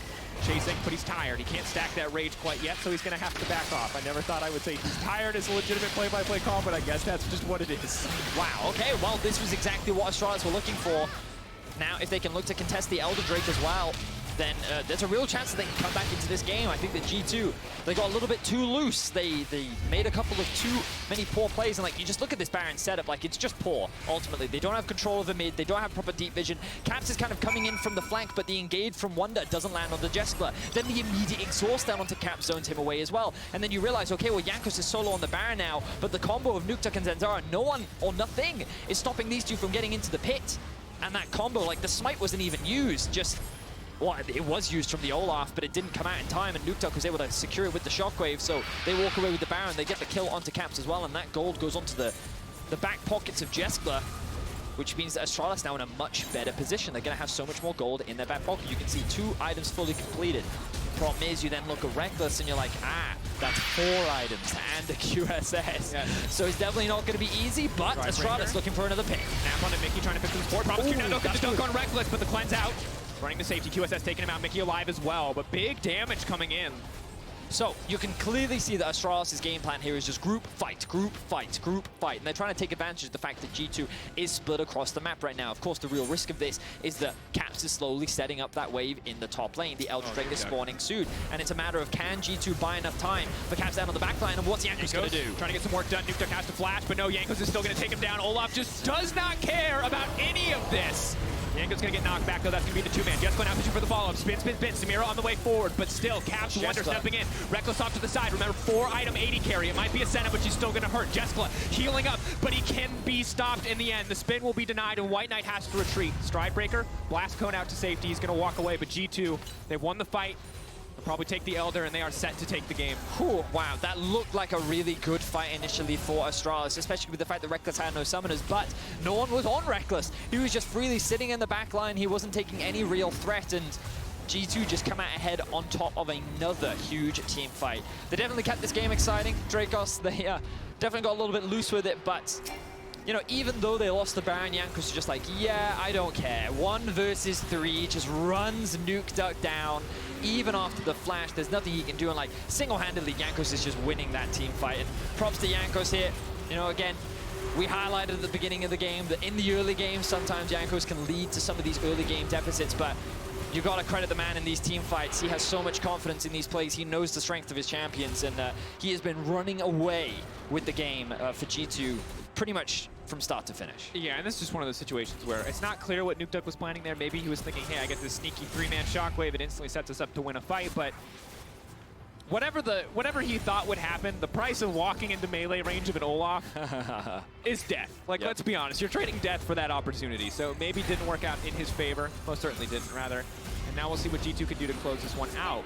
Not super aggressively trying to push in here, respecting Astralis a lot, actually, so maybe we do get another fight, maybe we do get another Baron. And we have the Elder. I think that G2, though, is going to look to try and end it now. Caps is going to move to the bot lane. He doesn't have TP, so this could be a small window that Astralis look to use while they have the numbers advantage, especially with no Baron. But the thing, of course, that they are very scared of, he's just standing on that ward, and he's saying, do you want to come clear this? No?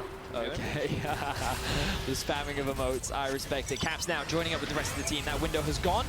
Let's see if G2 can crack the base once again. Our setup to do. Astralis will not pick this as their final fight location. Instead, looking to fight in the base, looking for better opportunities. Promiscuous, though, forced to ult early. The true damage coming in from Olaf. Going to ignore all that damage reduction. And for now, G2 just going to be happy with 2 inhibitors. Looks like they'll go for 3 for White Knight. Making sure to stop the wave here means that Caps instead is going to focus on the Nexus towers. But you can tell that G2 are giving respect over to Astralis. That said, it's going to be the double sleep.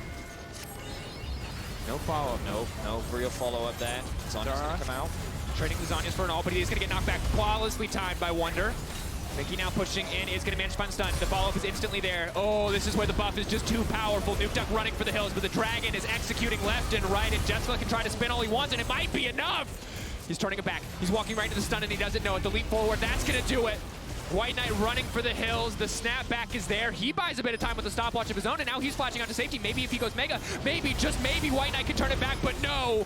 The Dragon buff comes through in the end. The ace for G2, and they will take the game over Astralis. Although, without a minion wave, it's going to take a few extra seconds. Chaotic game. KDAs have been ruined, but G2 got what they wanted. They will secure the win. Astralis will drop to 1 and 3. But what a hectic and fun game we had today. Absolutely.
My strength is yours.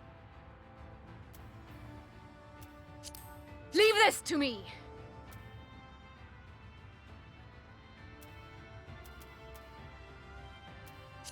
Very well.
Help is at hand. That will not happen again.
Leave the healing to me.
Focus. Release!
Leave the healing to me.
Leave the healing to me.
So be it.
I like what we're seeing from Inspired right now. Well, and I think overall, when we look at this composition from Rogue, when you and I looked at this game, Betty, we talked about a kind of a clash of styles, right? When we look at Misfits last week, when they were winning games, they were scrappy. They were the team finding so many kills, but also so many deaths. They were fighting tooth and nail, whereas Rogue were much more steady, much more controlled. The only time they were really taking fights were when teams like Fnatic said, hey, even though you have an advantage, we're going to try anyway. We're going to try to force these advantages. And with this composition, if Misfits get a lead, they're going to get to play their game, but it is so hard for them to get any kind of lead early. Well, the thing is, I think what they're relying on is, well, I wanted to say a scaling advantage, but I don't think they really have a scaling advantage. I think that if they just straight up fight 5v5, Misfits definitely have the edge with the path they have drafted for themselves, and I ultimately think that's what they're waiting for. They perhaps think that they can't out-macro Rogue, they can't outsmart them, so you know what, let's just keep it simple, let's keep it straightforward, let's just try to force the 5 versus 5. The problem for them right now is they're falling behind already this early on into the game. Notice that Inspired is level 6 already. He's done a full bot side clear. He can either do the Drake or he can just abandon this and he can actually path it towards top. I think that he's just waiting for bot lane to get that push in before he goes to this objective. And Rizal is just going to have to accept that there's nothing that he can do for the time being. And now they should be able to just rotate down. Mid is pushing in, bot's pushing in. Look at Odoamne as well. He's also moving into the fog of war, which is telling Misfits, hey, Odoamne could rotate through top. He also has a teleport, short of the Drake. Don't contest it. And now Inspired is saying, okay, I have enough confidence to sit there and say, I can take this objective for free. And this is such a difficult game to play. Losing pressure across 3 lanes, enemy jungler being stronger and so much further ahead, but maybe Vander can turn it back. This is big. Keep coming into the bot lane. Misfits know that they have to gamble to come back. The flash out from Trimby. Here and now stepping forward. The ulti in. They should be able to take down the Seraphine. Bring it in, trying to donate to kill the Kabe, and that's good. That is important. Getting first blood over to the Aphelios. Oh, it certainly is, Dracos, and I love this play from Misfits because it's something that we've seen from Herrick before. The analyst was already talking about it. We want to talk about it in this game. Herrick is not only a strong player in his 1v1, but he's willing to sacrifice his lane for the betterment of his team, specifically his bot lane. He did it last week on the Camille, he's doing it again on the Malphite, and he knows that his responsibility is just to be an ult later on into the game. He doesn't have to beat the Jace, he doesn't have to try and outscale him. All he needs to do is be a rock, and he just needs to ult. So they get the summoner spells out from Hans Sama, they get the flash out from Trimby, and they know, hey, only level 4, we can chase this one down. That's a quick kill, and getting this kill onto Kobe is so important as well. That's going to accelerate him just that extra bit. And it's the response that they need to make. The Rogue is already getting a firm grip over the game. So the fact that they were able to find that play definitely levels it.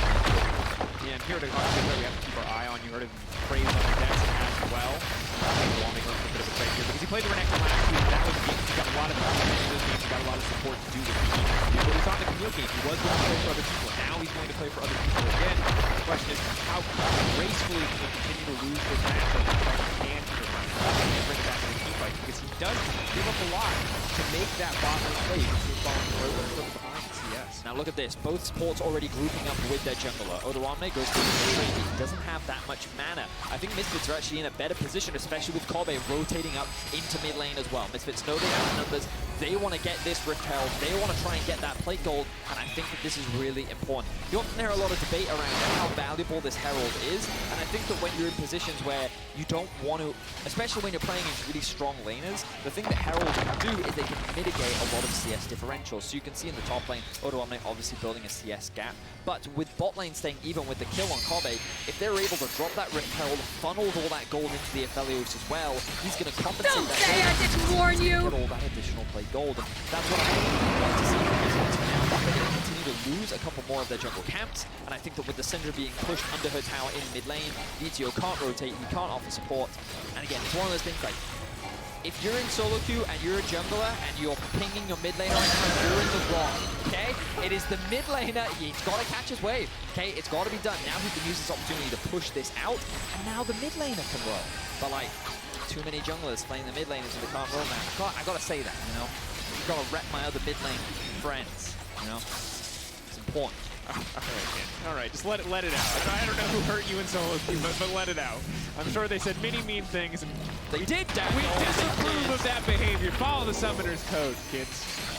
And respect your wave states. Respect your wave states. There it is. And Betty, I think when we look at this matchup again, it's so interesting to me to see Rogue try to pull off a comp that I think is very technical to execute, and obviously it's set up to do very well early game, but it's also very fragile. You look at it and it's like, yeah, it's a gun, and it hits real hard, but it's like made of glass. If the enemy team hits you at all, you're down. You know, you got that glass jaw on the Rogue side right now, and if Misfits get a lead, it's pretty impossible to win this one out. As now we see Ace coming on the top side, Razor coming in, no room for Odoamne to do anything. Spear gonna come in, doesn't even need it. The egg is assault to finish.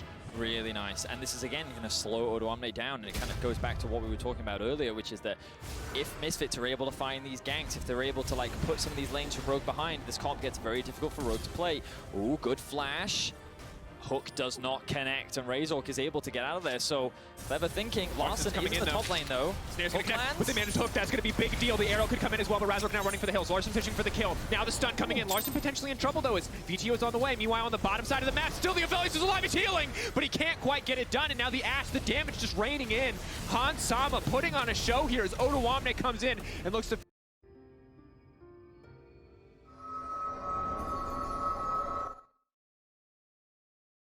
Ether, fall back! We cannot let it touch us. Quickly, my lord, we must withdraw.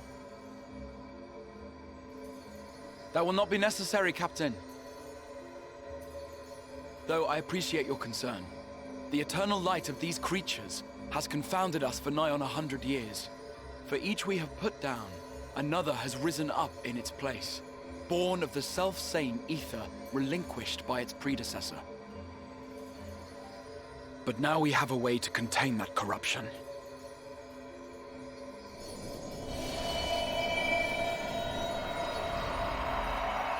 The blessing of light, and the hero who wields it now stands before you.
Behold! The monster's power is broken, and the world, twisted by its touch, returns to its rightful form.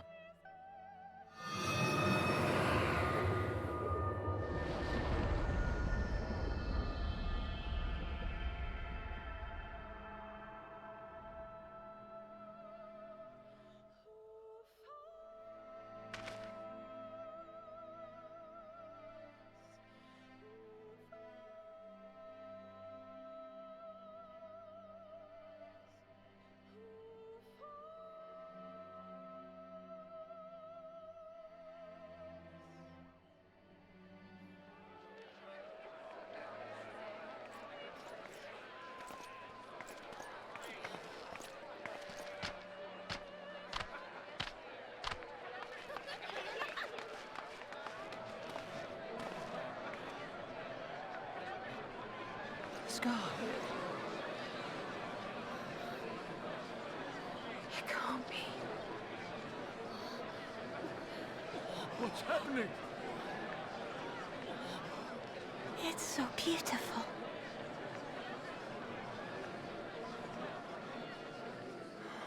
The sunless sea. The warrior of darkness has come.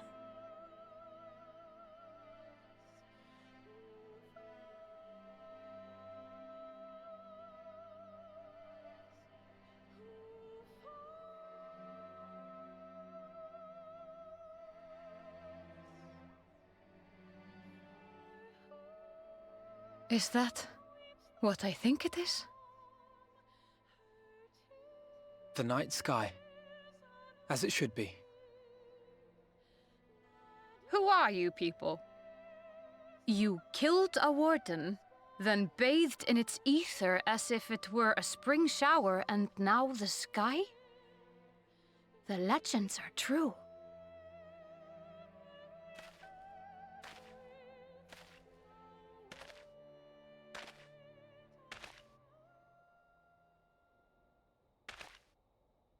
My lord? How many years have I waited for this moment? For the one possessed of her blessing. For you. You have vanquished the Light Warden of Lakeland, and for the first time in a century, darkness has returned to the mantle of night. Without the ever-present light to sustain them, the Sin Eaters will have no choice but to retreat. Yet our victory is far from complete. Though darkness has fallen here, The other wardens yet bask beneath burning skies, feasting upon what little life remains. Even should it cost me all I have, I would see each and every one of them slain, that this world might be spared from oblivion. Not only for the first, but for the source as well. Save one, and we save the other. But, be that as it may, I concede it was wrong of me to summon you to this fight against your will. I swear, on my life, I will one day atone for that deed, but for the present, I beg you stay and see this fight to its conclusion. Cast down the wardens and restore darkness to the first.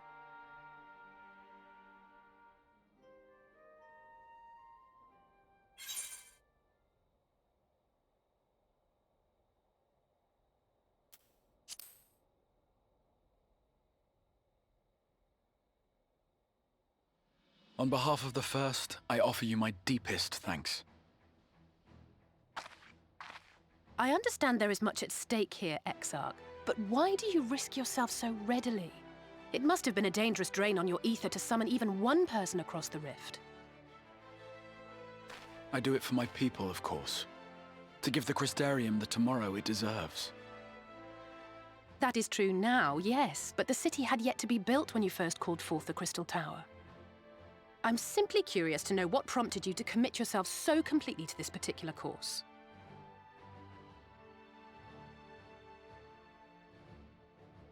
There are things which we can ill afford to lose. And I sensed from the first that I had a part to play in preserving them.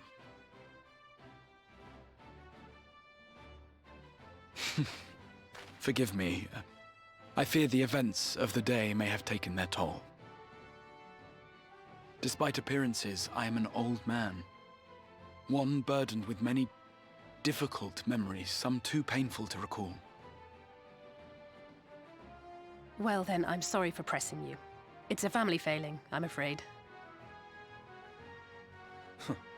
One which has served us well more often than not. Needless to say, we will continue to fight at your side until the last Sin Eater is defeated. Come then, my warriors of darkness. Let us gather the surviving villagers and make our way back to the Crystarium.